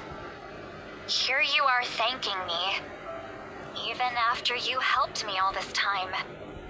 Let's just have a casual conversation. It's easiest that way. Really? You don't seem like the kind of person who keeps things casual. Well, I guess I used to be more of a stickler for the rules. And you're right, I don't usually open up to the people of my tribe like this. I'm just an eccentric old hag to them. That story's been passed down so long, it might as well be true. But you're just a regular person. The kids of my tribe would have a heart attack if they heard you say that. Granny Eatsley is a powerful figure. Be careful around her. That's what they'd say. Well, you are powerful. Are they afraid of you? Some are. Others are mad I always come out on top. A few decades like that, and people stop knowing how to deal with you. What about you? Are you scared of me? We don't find you scary at all. Huh. That's because you're not from my tribe. You don't know how many delusions of grandeur I've destroyed just by existing. I make people realize that no matter how hard they work, they'll never become a living legend like me. Oh, not to brag or anything. Maybe it's hard to believe. Just pretend I never said anything. We believe you. Shilonen has full faith in your abilities, and Auroran didn't seem scared of you. He thinks of you as his granny, right? Yes, but Auroran's a special case. Mawika already told you about her plan, and you've given so much help to Auroran and me. You deserve to learn the full truth. Auroran's not like other people. As I mentioned, he was abandoned as a child. The reason being, his soul is incomplete. The Masters of the Nightwind view this as a bad omen, capable of bringing about illness and misfortune. No one knows who his parents were. He was just left on a rock in the wilderness. It's a miracle he wasn't devoured by some wild beast. The Masters of the Nightwind believe they can see human souls, and in Auroran's incomplete soul, they saw a possibility for Natlan. A possibility to turn Auroran into a vessel for lost souls. The ceremony would allow lost souls to gather within him.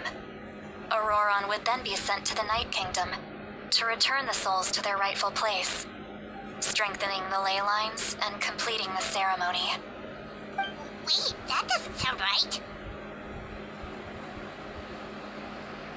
Now you see the problem. When damage occurs to the Night Kingdom, the souls held within disperse and remain adrift, unable to find a way back to the ley lines. This loss of souls damages the Night Kingdom even further. The ceremony can send back countless souls at once, which would benefit the Night Kingdom and the souls themselves. Of course, the vessel, Auroran, would be sacrificed in the process. I wasn't surprised the chief at the time came up with the plan. The ley lines were already in a terrible state.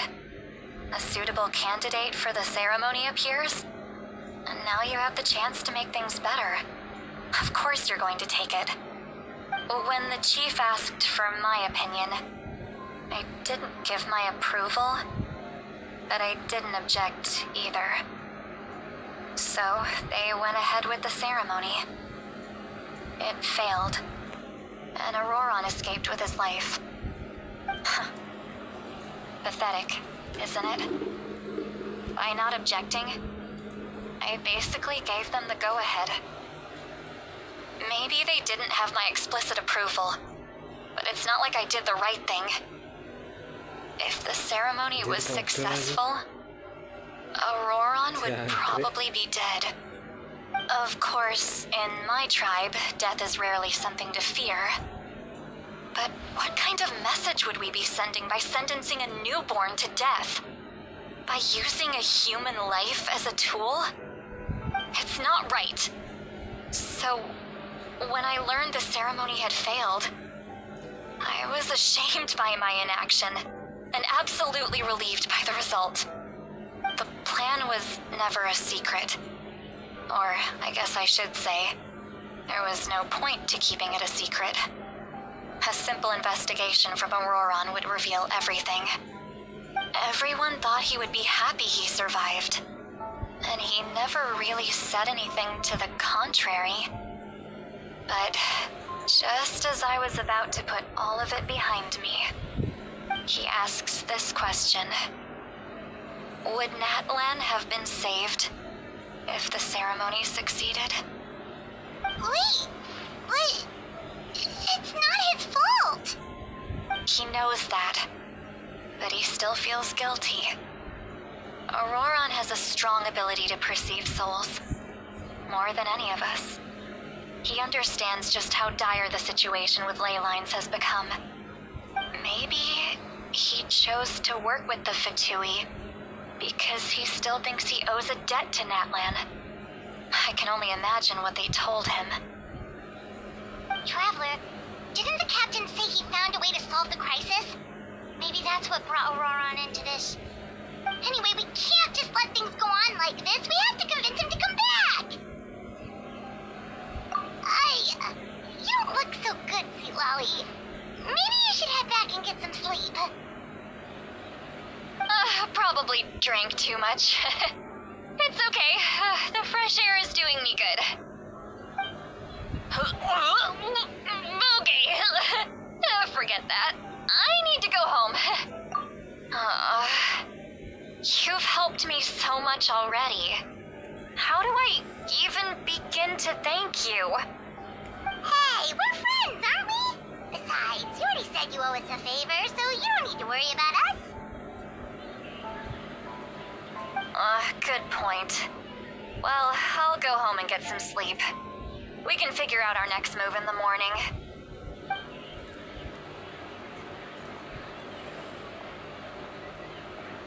Friends. I like the sound of that. Auroron's probably back with the captain, don't you think? You mean about the backup plan? Do you really believe what the captain told us? Yeah, you're right.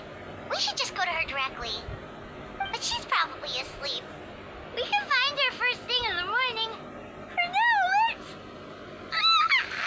go to bed.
you're already here.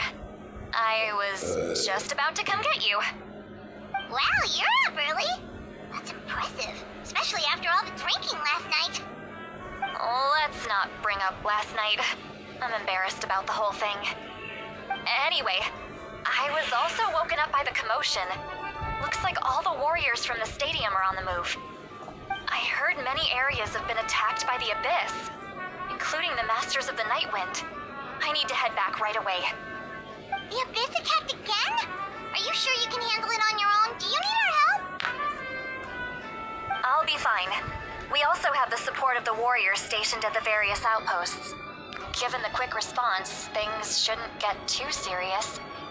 The stadium could always use more manpower, so you should join the forces here. I'm done making excuses for him. He's not a child anymore. He needs to take responsibility for his actions. I was the one who vouched for him, so I need to report back to the Speaker's chamber. I'll accept however they choose to handle the situation. But I should be able to convince them to let me go back to my tribe first to deal with the attack. As for the ancient name, once we handle this crisis, I'll talk to Shilonen right away. Don't worry. Thank you. Alright, I need to start heading back. She left in a hurry. The situation must be really serious. Looks like a lot of people are heading to the stadium. Let's see what's going on.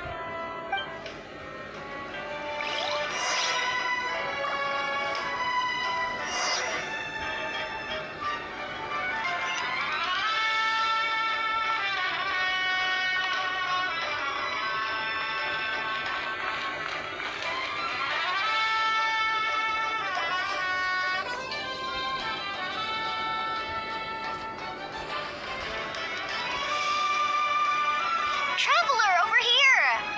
Oh, perfect. Our star Outlander has appeared. Oh, you're all here! But, what's with the whole Star Outlander thing? Just my way of saying how awesome you are. We've got a real emergency on our hands, so this is the perfect time for you to show off your skills. Alright, but can we get a quick rundown of the situation first? The Abyss suddenly attacked the Collective of Plenty, the Masters of the Nightwind, the Children of Echoes, and a number of our camps and outposts in the wild. Yes, and the attacks are increasing in frequency. The tribes have plenty of defenses, so they're safe for now, but I can't say the same for the adventurers and merchants stuck in the wild. Chaska and I have been searching for survivors and treating the wounded. We just got back, but we need to head out again soon. I plan on heading back to the Collective of Plenty, just in case my tribe needs me. What about you, Mulalani? Where are you gonna go? I'll go help the Children of Echoes. They're the closest, so I can start fighting right away. What about you guys? We could go together. Yeah, that does sound important. No worries. Just leave the Children of Echoes to us. Who knows? Maybe yours truly will have the Abyss on the run by the time you're finished. That would be pretty great, actually. I hope my tribe gets through okay. It'll be fine. Your tribe doesn't do all that bodybuilding for nothing. Let's part ways here for now. And most importantly, be careful, everyone. Oh, and some of us need to avoid getting contaminated by dangerous-looking substances. That will make my job a lot easier. Koichi, do we really have to do this now? It's alright. She's just looking out for everyone. Alright, let's hurry up and talk to the Pyro Archon so we can help the others.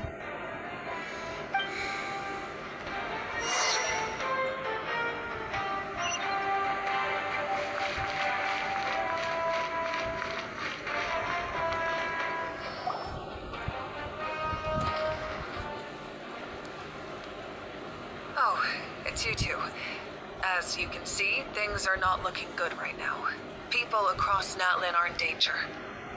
Look, I'm very interested in your recent adventures, but this is not a good time. So we'll have to keep our conversation short. That's alright, we're also in a hurry. We're gonna go help the Children of Echoes after this. What?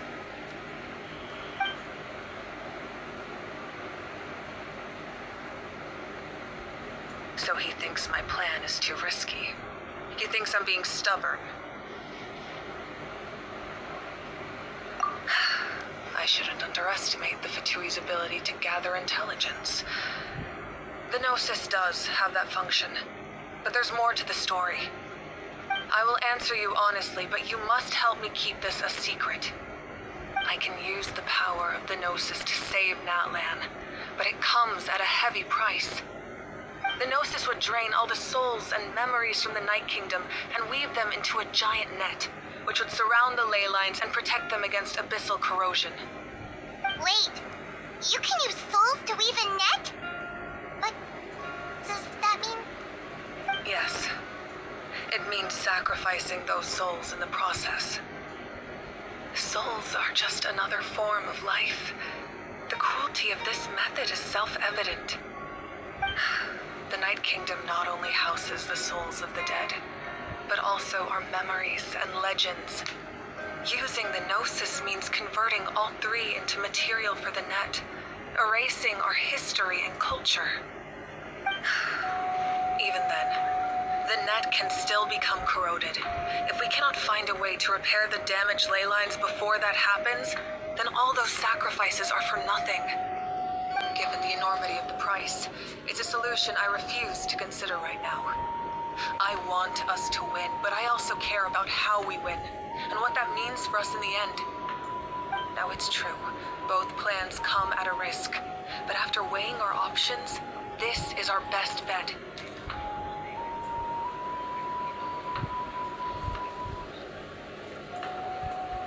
Natlan is unique among the nations of Tavad.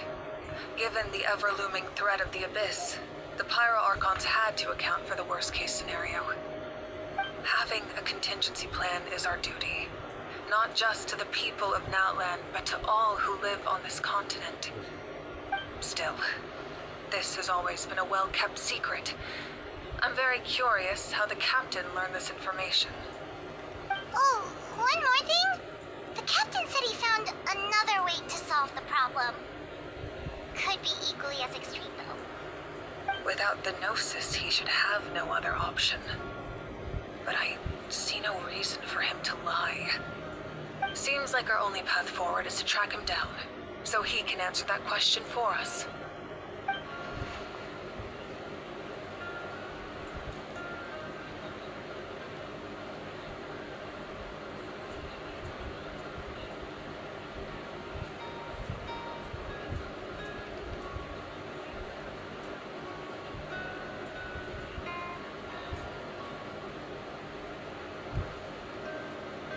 Judging by your expression, you must have doubted me, even if just for a second.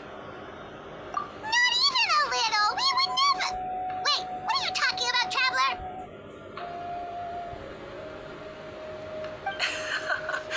Just as expected. I appreciate your sincerity. Maybe it was out of caution, anxiety, or simple curiosity, but know this. No matter what, our goal remains the same. We both want to save the people of this land. So now that you have your answer, do you still doubt me?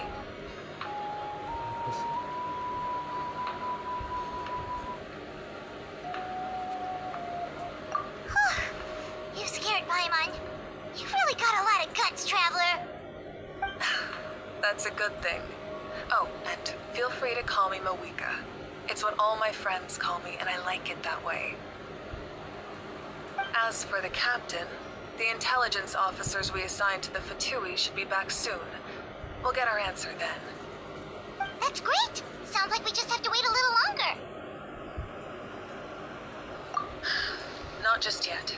Even though the Abyss is attacking several locations at once, I'm confident the warriors stationed in those areas can handle it. Don't worry.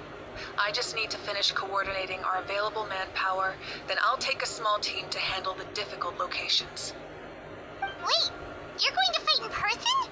Didn't you give up your power? That's true. I'm far less powerful than a god in my current state. But don't forget, I was an experienced and powerful warrior before I ever became the Pyro Archon. No matter how you look at it, my duty is on the front lines. Strength? That hurts, Traveler. If we had time to spar, you might think otherwise. Anyway, even if we respond to these threats in time, it's not a permanent solution in the long run. I've considered moving my people to other nations, but given their close connection to the Night Kingdom, a forced evacuation would have devastating consequences. I've told the chiefs of each tribe to strengthen their defenses and advise people against leaving their settlements. Now, I just need to find the right time to disclose the true nature of the crisis to the people of Natlan. Paimon's a little worried about how people will react.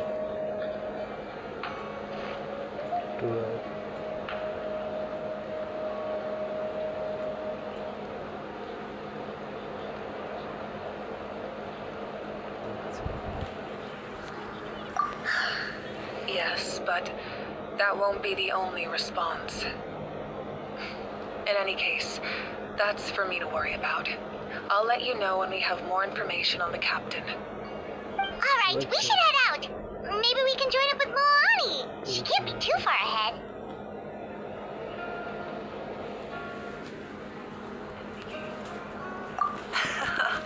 No need to worry about me.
Over here, to safety!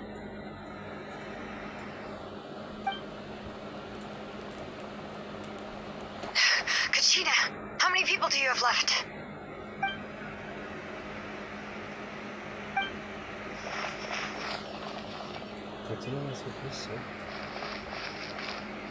What's the situation? There's a trapped caravan that needs our help. We need to rescue them as soon as possible. We'll go together.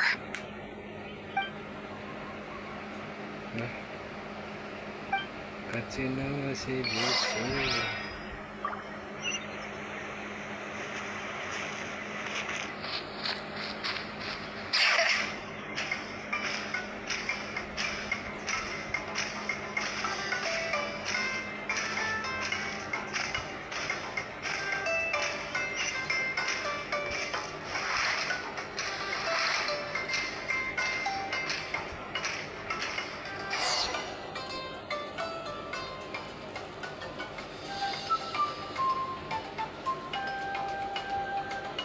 Stay safe. We've got this.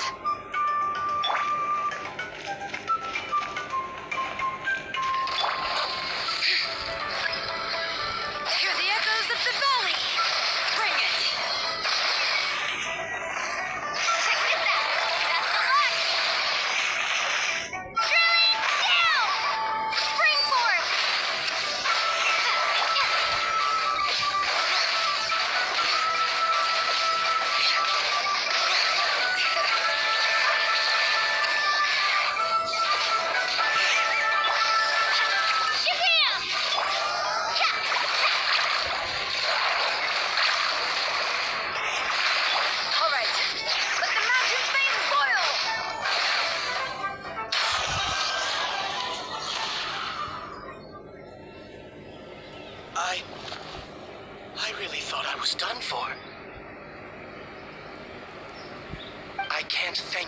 enough.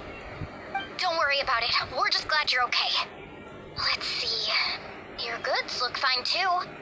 Guess the Abyss isn't after Mora. That should be the last abyssal pylon near the Children of Echoes.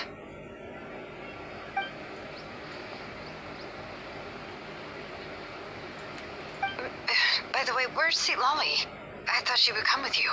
The Masters of the Nightwind also got attacked, so she went back to help her tribe. She said we can deal with the ancient name later. That makes sense. The attacks are more urgent. Alright, this isn't a good place to talk. Let's head back to the tribe.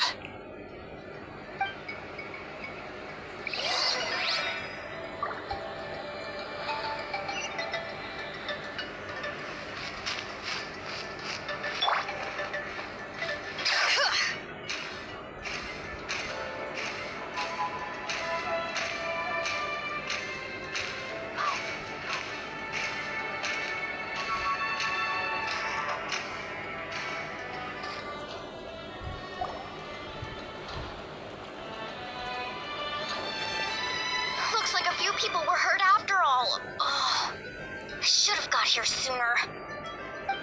The Abyss threw a lot at us at once. I rushed out as soon as I heard the alarm, and there were already so many monsters. Before long, Kachina brought over a whole group of warriors, and just like that, we destroyed several pylons as a team.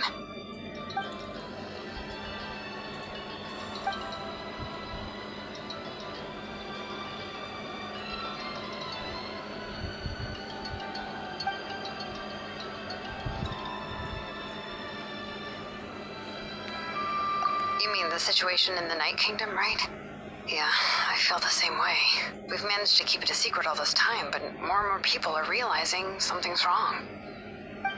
It's impossible not to feel anxious when things are getting worse by the second, and all we can do is wait. That just means we need to buy the Pyro Archon more time. Keep pushing, everyone. Every battle is worth something. You really are an eternal optimist, Gualani. You always find a way to cheer people up. Why, thank you. I guess it's one of my better qualities.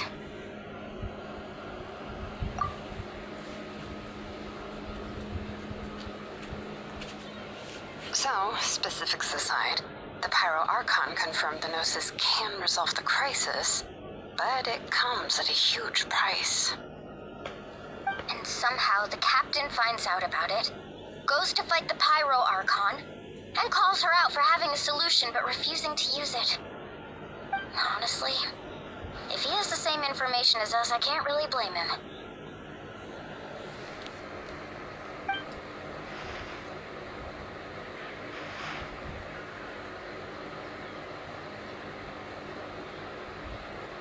We talked to Moika before we left the stadium.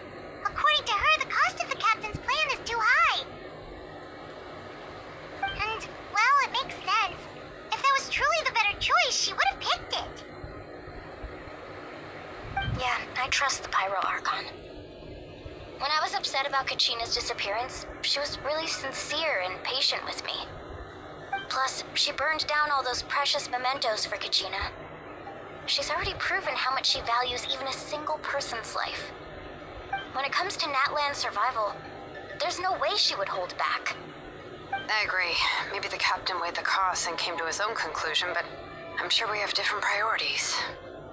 Life is important, but so are history and memory. As the Archon, she can't tell us everything, but it seemed like she wasn't holding anything back this time. The next question is, if the captain found a new way to save Natlan, how come the Pyro Archon has never heard of it?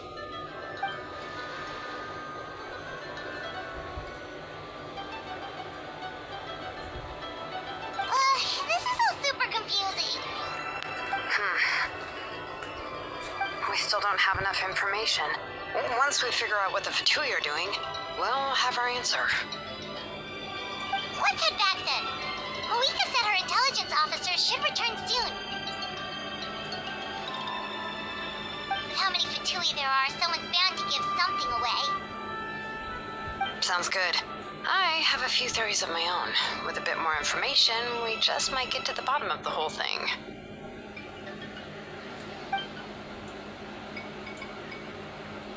I was just about to ask. Count me in. If I was just a bit faster, we could have prevented a few people from getting hurt. People who could help us in the next battle.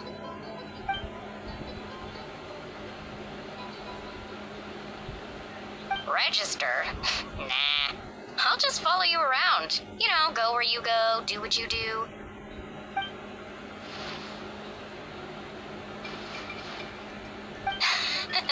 You got it. I just don't want to make the trip back. It's so far. Alright. See you all later. Let's get together and celebrate once this is over. Oh, you betcha!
They ran into the Fatui while out on a mission and decided to follow them. The Fatui? Calm down and let me explain. Here's what happened.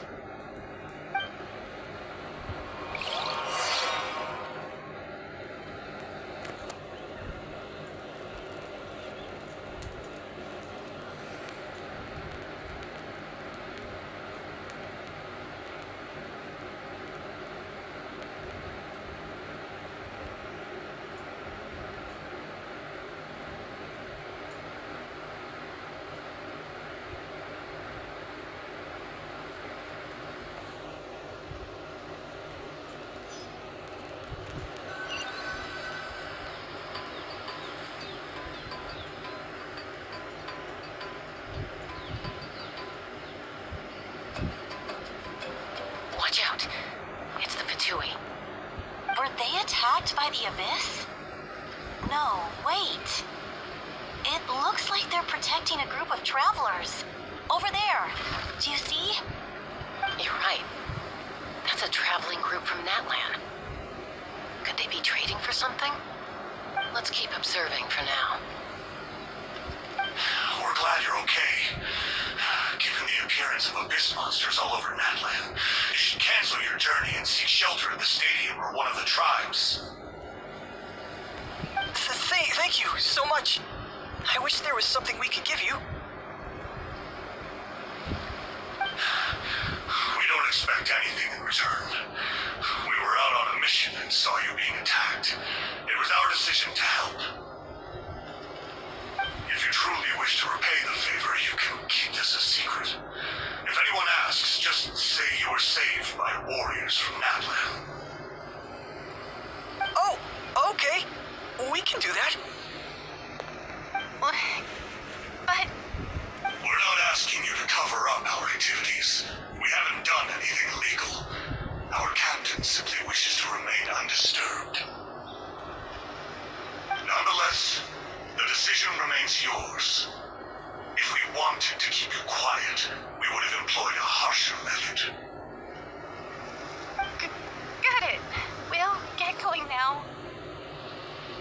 Did you hear that? They mentioned a captain.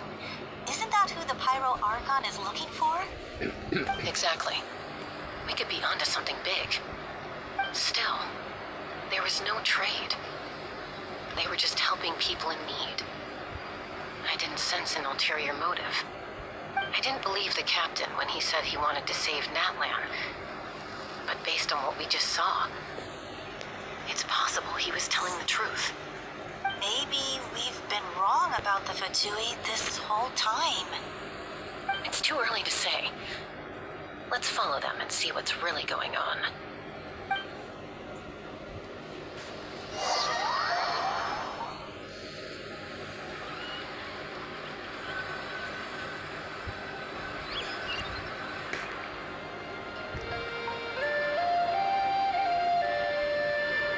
So this is where they were headed. Looks tricky. It's heavily guarded on all sides.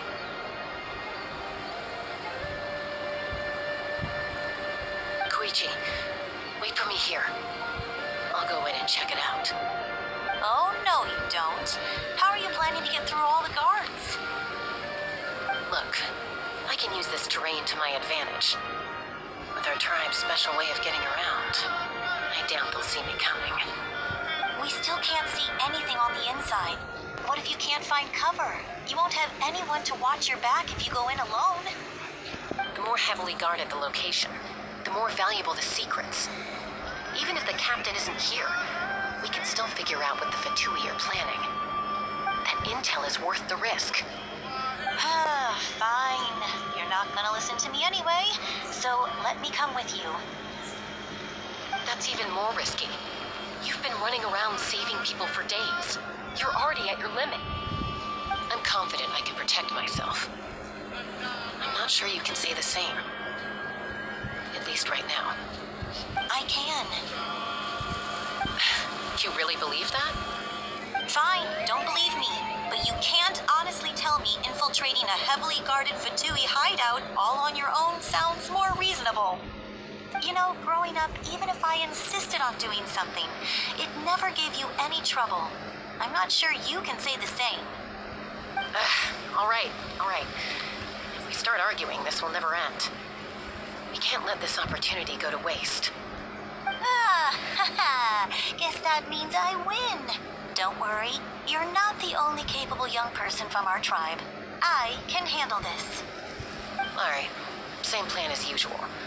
We split up, communicate with hand signals, make sure our blind spots are covered, and support each other once we strike. Got your ropes? Yeah, let's go.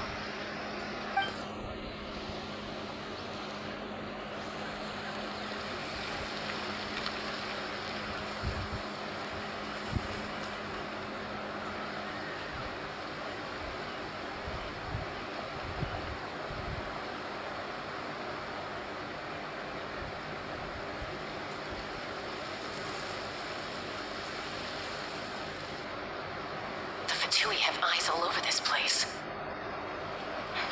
I should wait for Koichi's signal.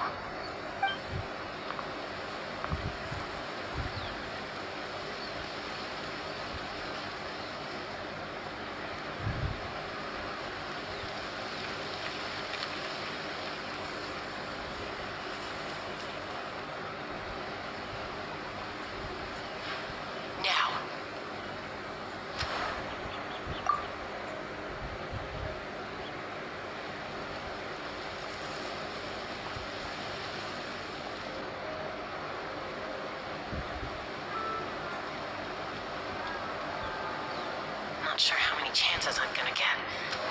I need to act.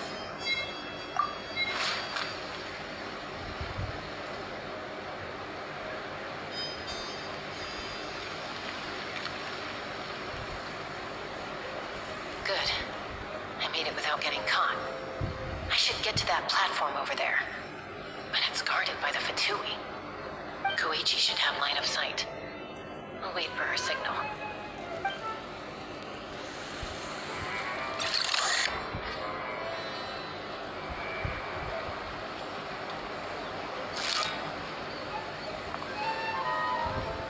That's it. Now's my chance.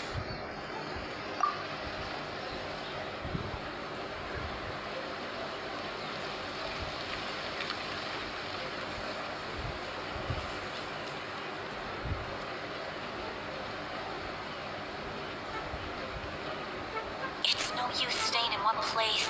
I should keep moving. Looks like Chaska is helping me by keeping an eye on the Fatui movements. I'll wait for her signal.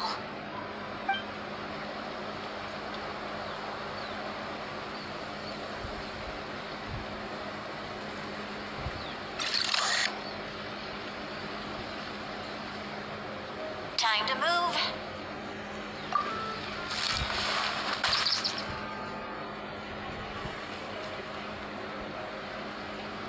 Whew.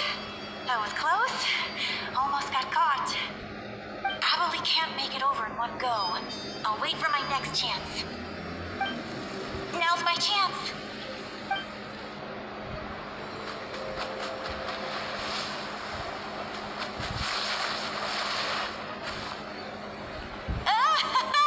I made it! That'll show my sister. Let's see. The Fatui's occupying all the best locations. If we could just get past them somehow. Wait, I've got it!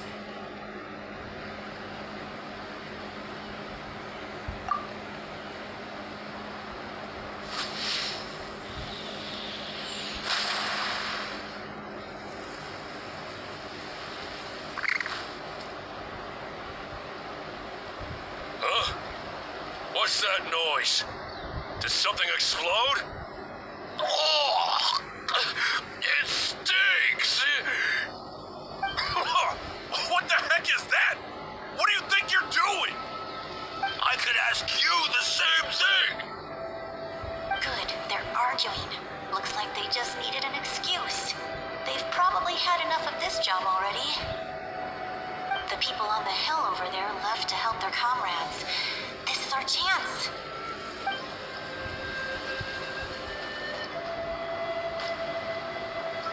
Come get me, Chaska. I hope she gets this hand signal. That's Koichi's signal. Smart idea. Alright, time to move. Give me your hand, quick. Coming!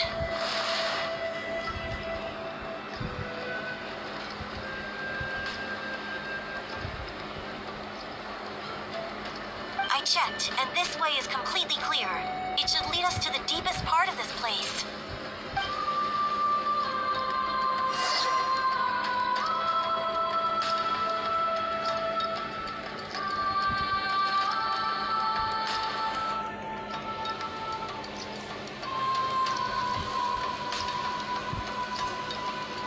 Well, I was pretty helpful, right? You know, everyone usually jumps at the chance to work with me. Not my own sister, though. No, she avoids me like her life depends on it. I was wrong, Koichi. You've done well. Wait, you're just gonna admit it? Now I look like the mean one. Let's focus on the task at hand. We're in the heart of enemy territory. The more time we waste, the more dangerous this becomes. All right. If you're not gonna take the bait, then I'll drop it. Looks like the Fatui are here to dig something up. I'm surprised they mobilized this many people. I doubt it's because they're interested in our culture and history. It seems like they're looking for a dragon relic called the Source Mechanism. The device is ancient. Barely any information survives to this day. And even people from Natland don't know how to use it. Why would this be the Fatui's target? Not bad. Looks like it's in good shape. This should be what our Lord's looking for. Took us long enough. Come on, let's get this thing back. Back? Back where? Should we keep following? You really want to keep going? Of course. We make a good team, don't you think? No reason to stop now. What was that sound? Uh-oh. We've been spotted. Time to go. Falling rock incoming! Watch out for your gadget! What? You'll regret that! After them!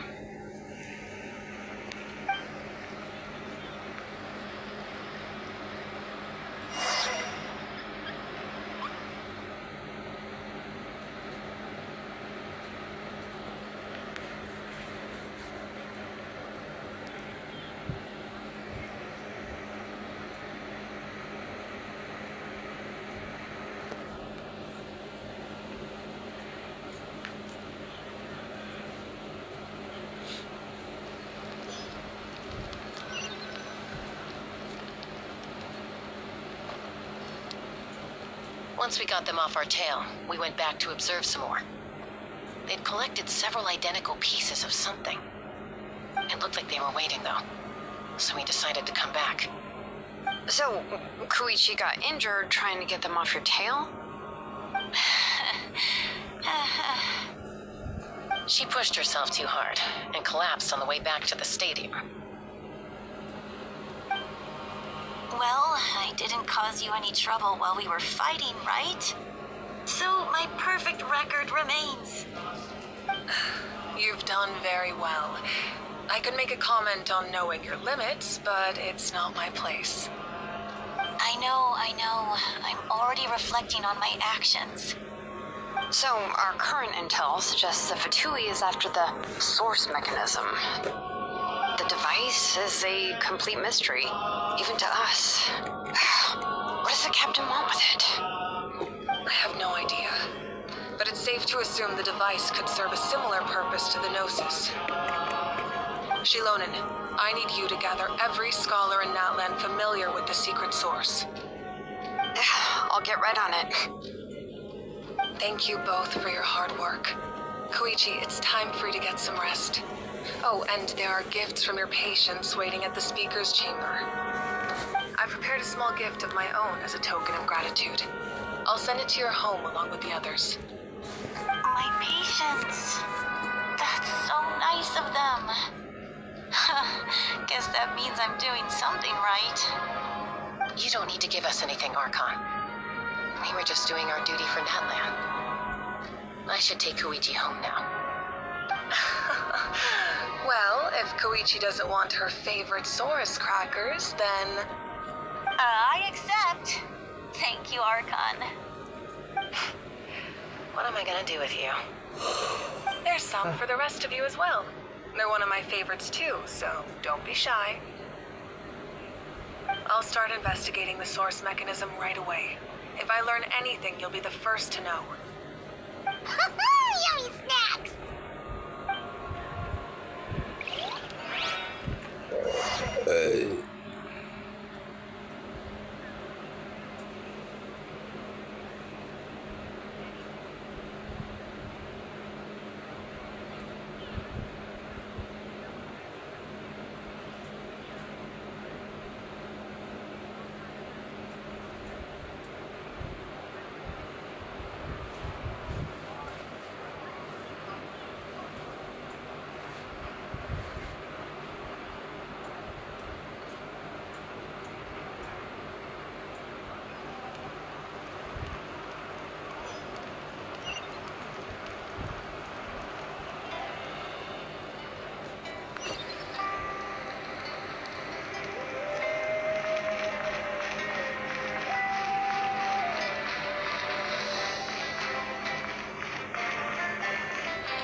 What's next for you two? I'm taking Koichi home, with our parents there to keep an eye on her. I can make sure she actually rests. Hey, it's not like I'm some kind of prisoner. I'll be fine in a day or two. There's no need to go all the way home. That's what you always say. Everything's no big deal until you collapse. What if the Abyss attacks again? You're saying if I let you rest in a hotel, you're not gonna rush out the minute you hear the alarm? I won't. Triple promise I won't. Fine. On the off chance something like that were to happen, I might. But I'm a doctor. I have a duty to help people in need, no matter how hard or tiring the work gets. I guess you're right. But I don't have to like it. This reminds Paimon of when we first met. Except you were the one trying to stop Chaska from doing something dangerous. I'd do the same for anyone trying to put their life in danger. As a doctor, I don't want people to get hurt because of a rash decision. Then try to see things from my perspective. You clearly want to protect your patients. So can't you understand why your own sister would feel the same way about you? The two of you are the same, you know? I disagree. I understand the risks and costs of my decisions. Who wants to be like her? Overconfident, always making excuses when things go wrong. That's just not true. You think I don't have proof? Okay, don't get into another fight. Just pretend Paimon never said anything. Don't worry, Paimon. You didn't do anything wrong. Arguing is just how we communicate. Neither of us really takes it to heart. Plus, I guess we are similar in some ways. Maybe I rush into things without thinking, but I learned that from her. We're family. I can't help it if my older sister is a bad influence. Okay, you don't have to put it that way. So, you're all good now? Neither of us are really the type to back down, so we'll always have our differences. Plus, I know you'll wake up one day and realize I was right all along. I just... Be my guest. Come on, let's get you home. See you later, Traveler and Paimon. I'll be back once everything's settled at home. There's no rush. At least grab a nice meal with your family. Bye, you two. Take care of yourselves out there.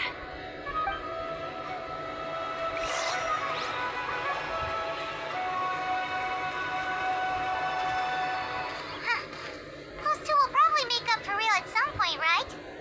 Well, we've learned a lot. Let's go over everything that we know so far.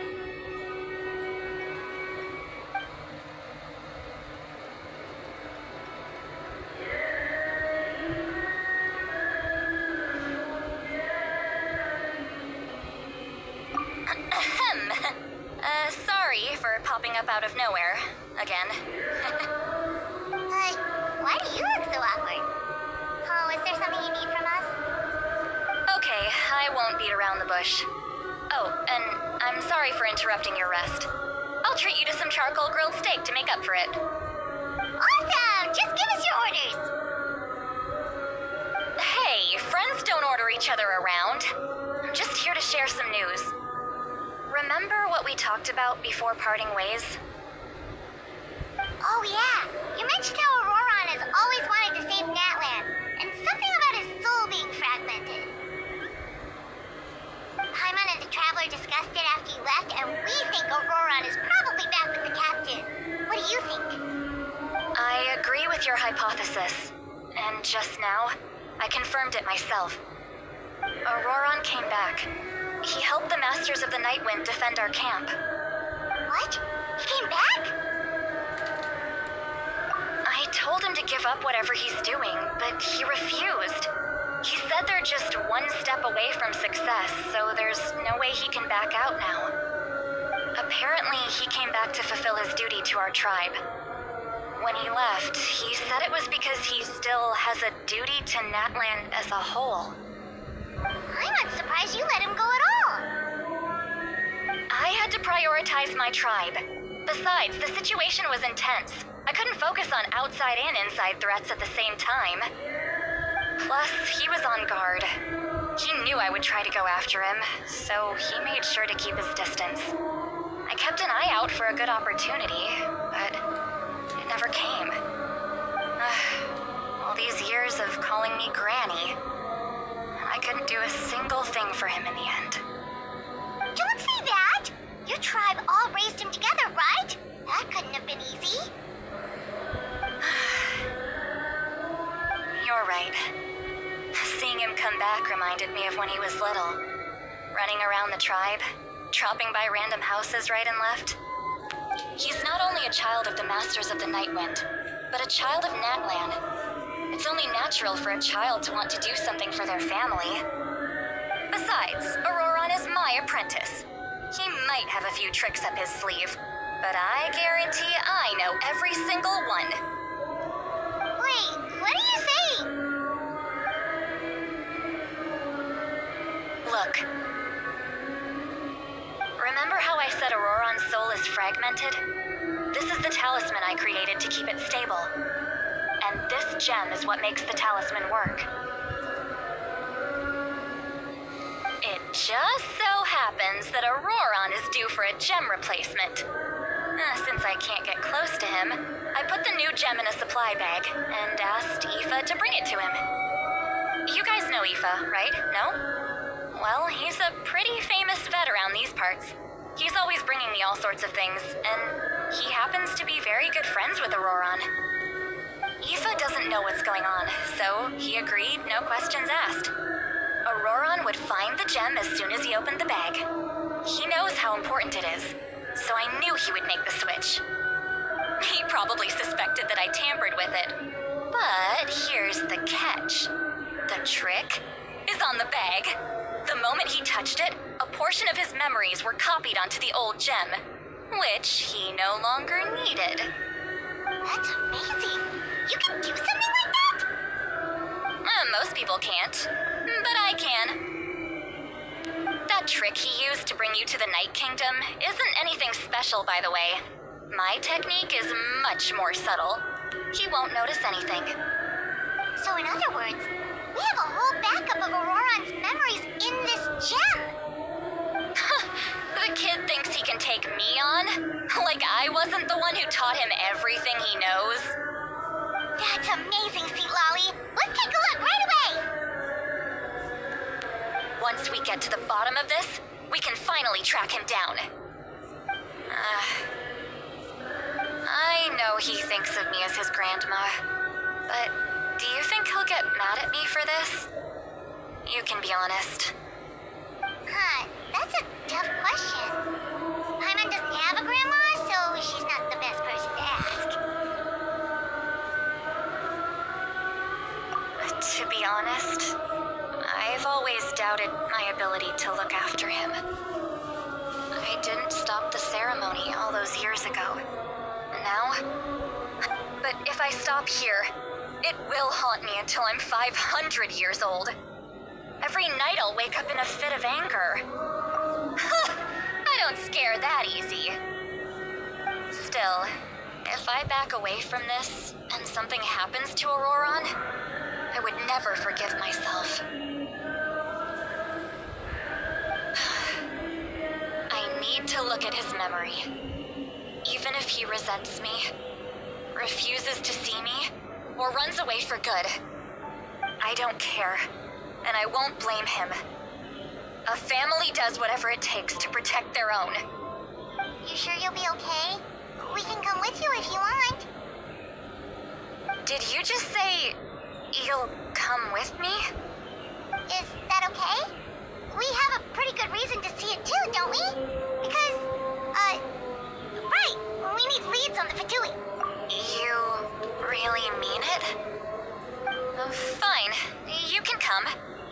Just promise me you'll see this through. No backing out. Got it?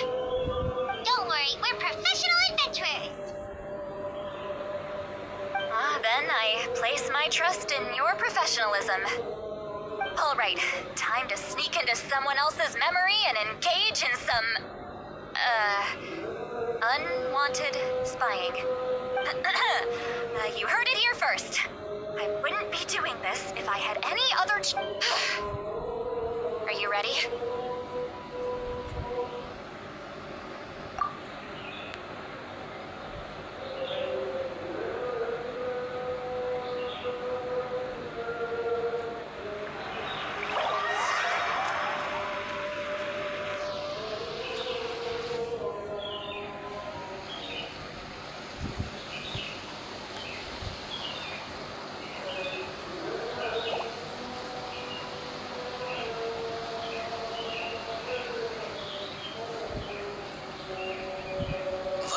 what you're doing.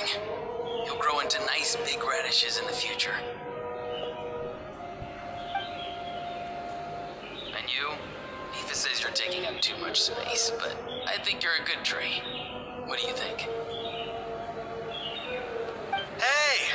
How's it going, Auroron? Good. How are you, Uncle Okanbi? Can't complain.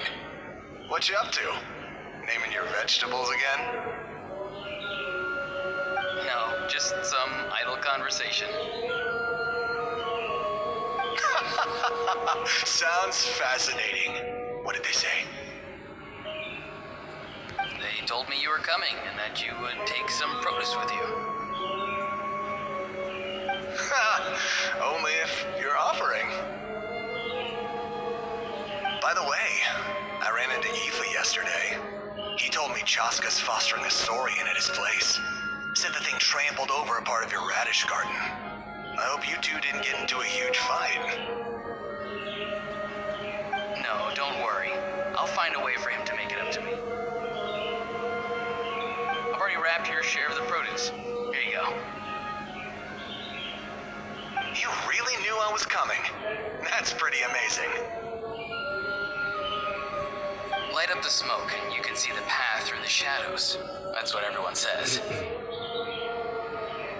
Hey, have you seen that strange group of people that just appeared out of nowhere? Appeared out of nowhere? I don't think so. It's the Fatui. Their leader seems like a big deal. He didn't bring many men with him, but they're all elite warriors. It seems like they're looking for someone, but I wouldn't go around asking too many questions. If you run into them, be careful.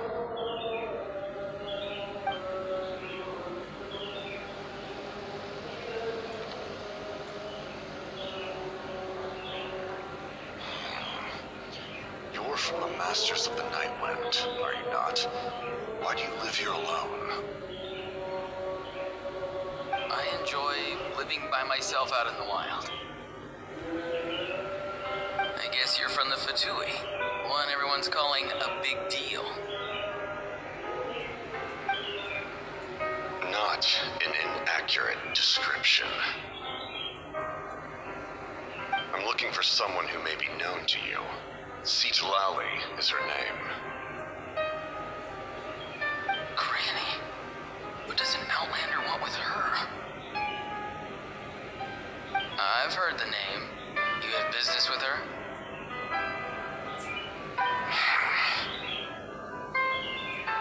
There's no point to further questioning if you insist on hiding things from me. I shall seek answers elsewhere.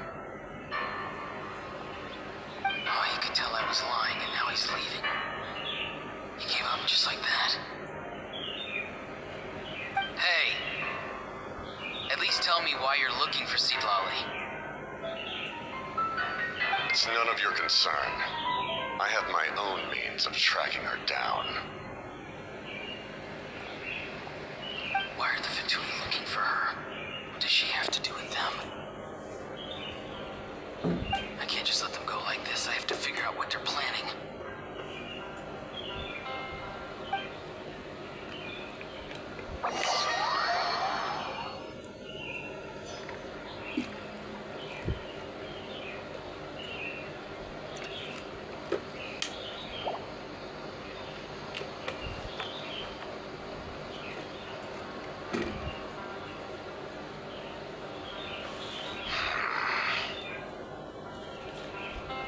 I've just been studying the ley lines and asking for leads on Granny. I can definitely rule out some sort of invasion. The situation has seen no true improvement.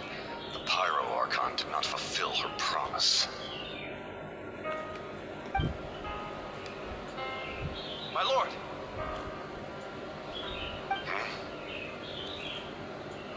Ignore him. He is no threat. He knows I'm following him, but he doesn't seem to care. He's strong, I can tell. But there's something unusual about him, and also familiar in some way. I can't describe it.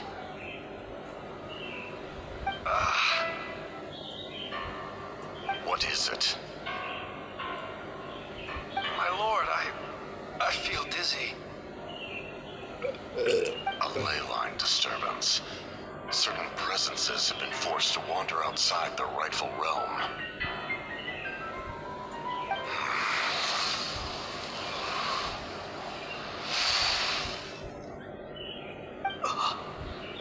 That was a spell from the Masters of the Night Wind.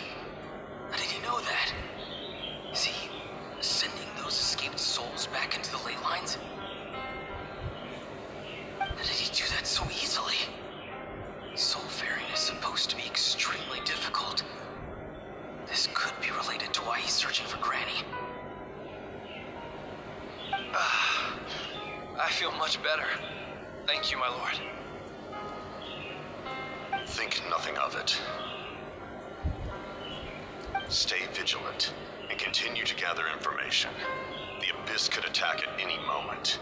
If you notice any irregularities, assume drill formation and be prepared to fight. However, there's no reason to overengage.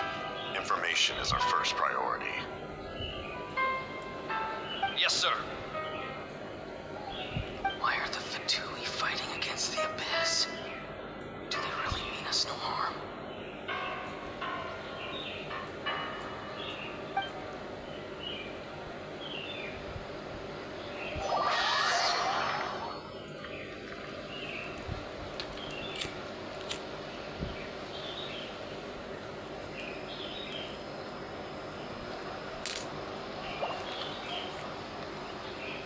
Beleza, tem.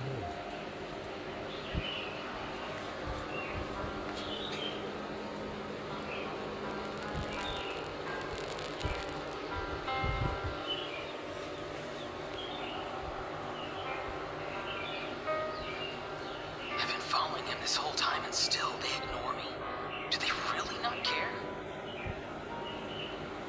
It seems like his subordinates referred to him as the Captain. Never heard of him before. And now he's headed to the stadium. That's unusual. Oh, what is he gonna do? You two, with me. Everyone else, wait here as instructed. Send word to the other teams to retreat immediately if this fails. Yes, sir. He's going inside. But the Pyro Archon is in there. What does he want with her? Forgive me, my lord. Allow me to check one more time. Do you truly wish to do this? The time for idle observation is over. It now falls on me to act. This nation is out of time. Yes, sir.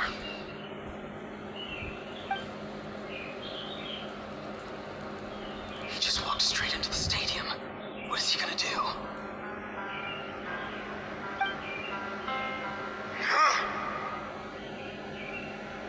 They're both incredibly strong. How long will they have to fight until someone comes out on top?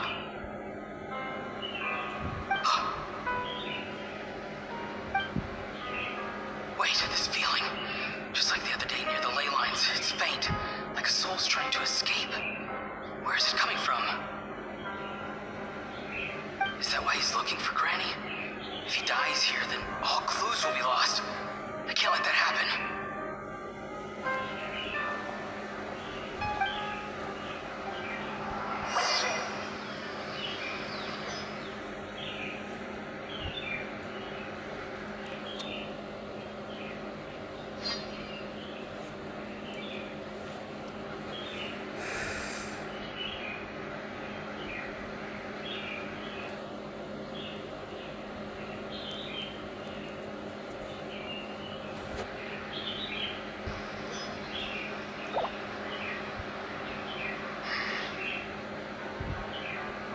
As for you, I must confess, I did not expect that little trick of yours to save the day. No matter how dense the fog, as long as the sun remains, we cannot turn day into night. She could have dispelled it. She simply chose not to. You don't have much time, and you're injured on top of that. What do you plan to do next? I'm beginning to see just how useful you may turn out to be. You heard something from here, didn't you?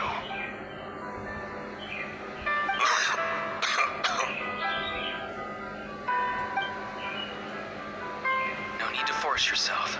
I've never seen anyone match the Pyro Archon in battle before. I didn't expect you to intervene in such a critical moment.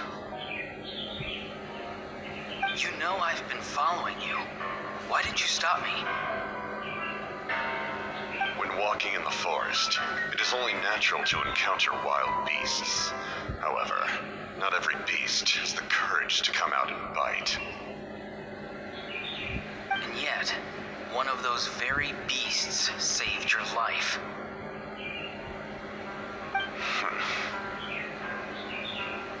Then speak. What do you want? I didn't save you because I wanted something. My soul is more perceptive than others. I can sense that the ley lines are extremely weak. I don't know what the Pyro Archon is planning. Can she really save us? The questions you asked her just now, well, I've had very similar doubts. So I felt like I had to help you.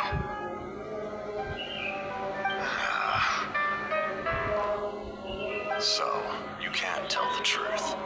That was quite a reckless decision to make.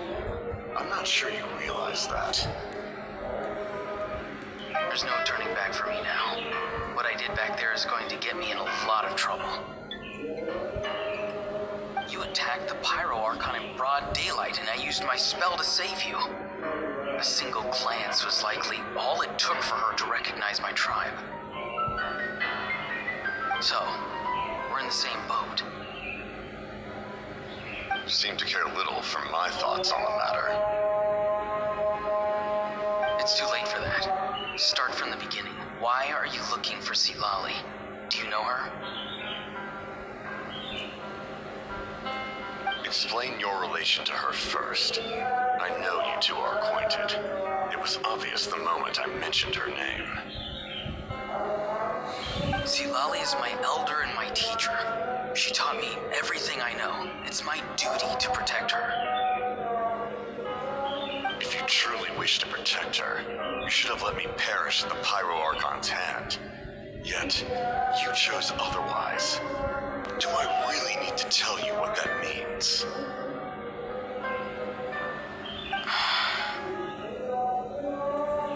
I want to do something to change Natlan for the better. Something I can accomplish with my own two hands. You're stranger than anyone I've ever met. But maybe, just maybe, you can show me the way. Strange. Silali is said to be the legendary Granny Eastly, someone capable of communicating with the Wyub, and the Wyub are the key to information on the Night Kingdom. Why do you need knowledge on the Night Kingdom?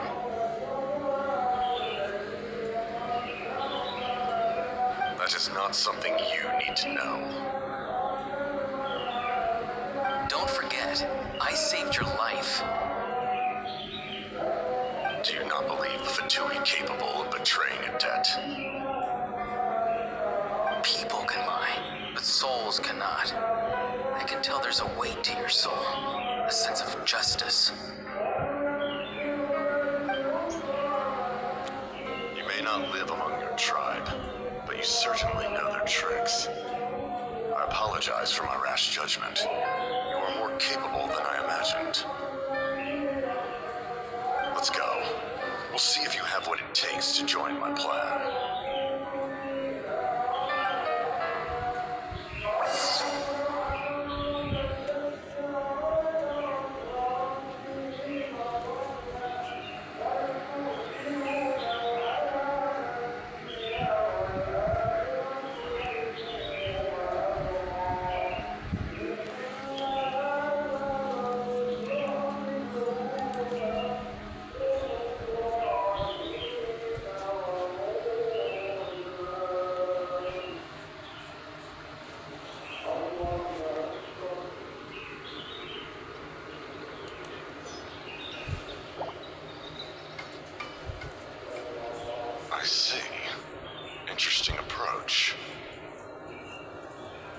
worth trying, I think. Rather than weaving a net to protect the ley lines, this method would address the root problem by reconstructing the ley lines themselves.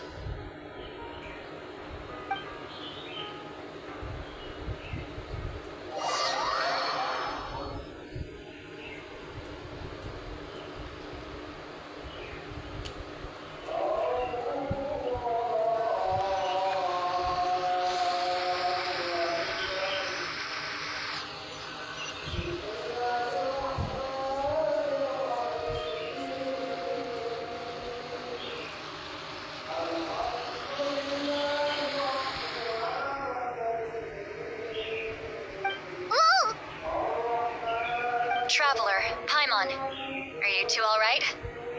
Paimon's fine, just, a little dizzy. Of course. I'm so mad at him. After everything, he still can't let go of the past. For some reason, he thinks he owes something to the people who cared for him. Stubborn, self-righteous fool. Where's that gonna get him? Now that he's all grown up, he thinks no one can tell him what to do? He thinks he can just run away whenever he wants. I'll show him.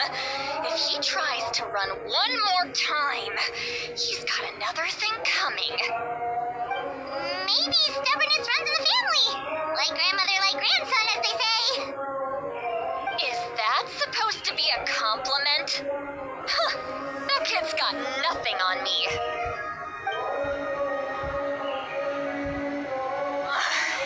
Anyway, back to what we just saw. I don't even know what to make of it. Yeah, the captain seriously wants to reconstruct the ley lines? What does that even mean? Something like the loom of fate, maybe? But how does that help with the abyss? The loom of fate? It's kind of hard to explain. Basically, it's a device from Conrio that has unbelievable power. Anyway, if he really wants to manipulate the ley lines, everyone in that land will be affected. Oh, this is big. Which means the captain has been honest from the very beginning. Auroron's memory proves that. Why is he so obsessed with saving Natland? Oh, we've got to tell Malika about this right away. Yes, she needs to know about this. Now.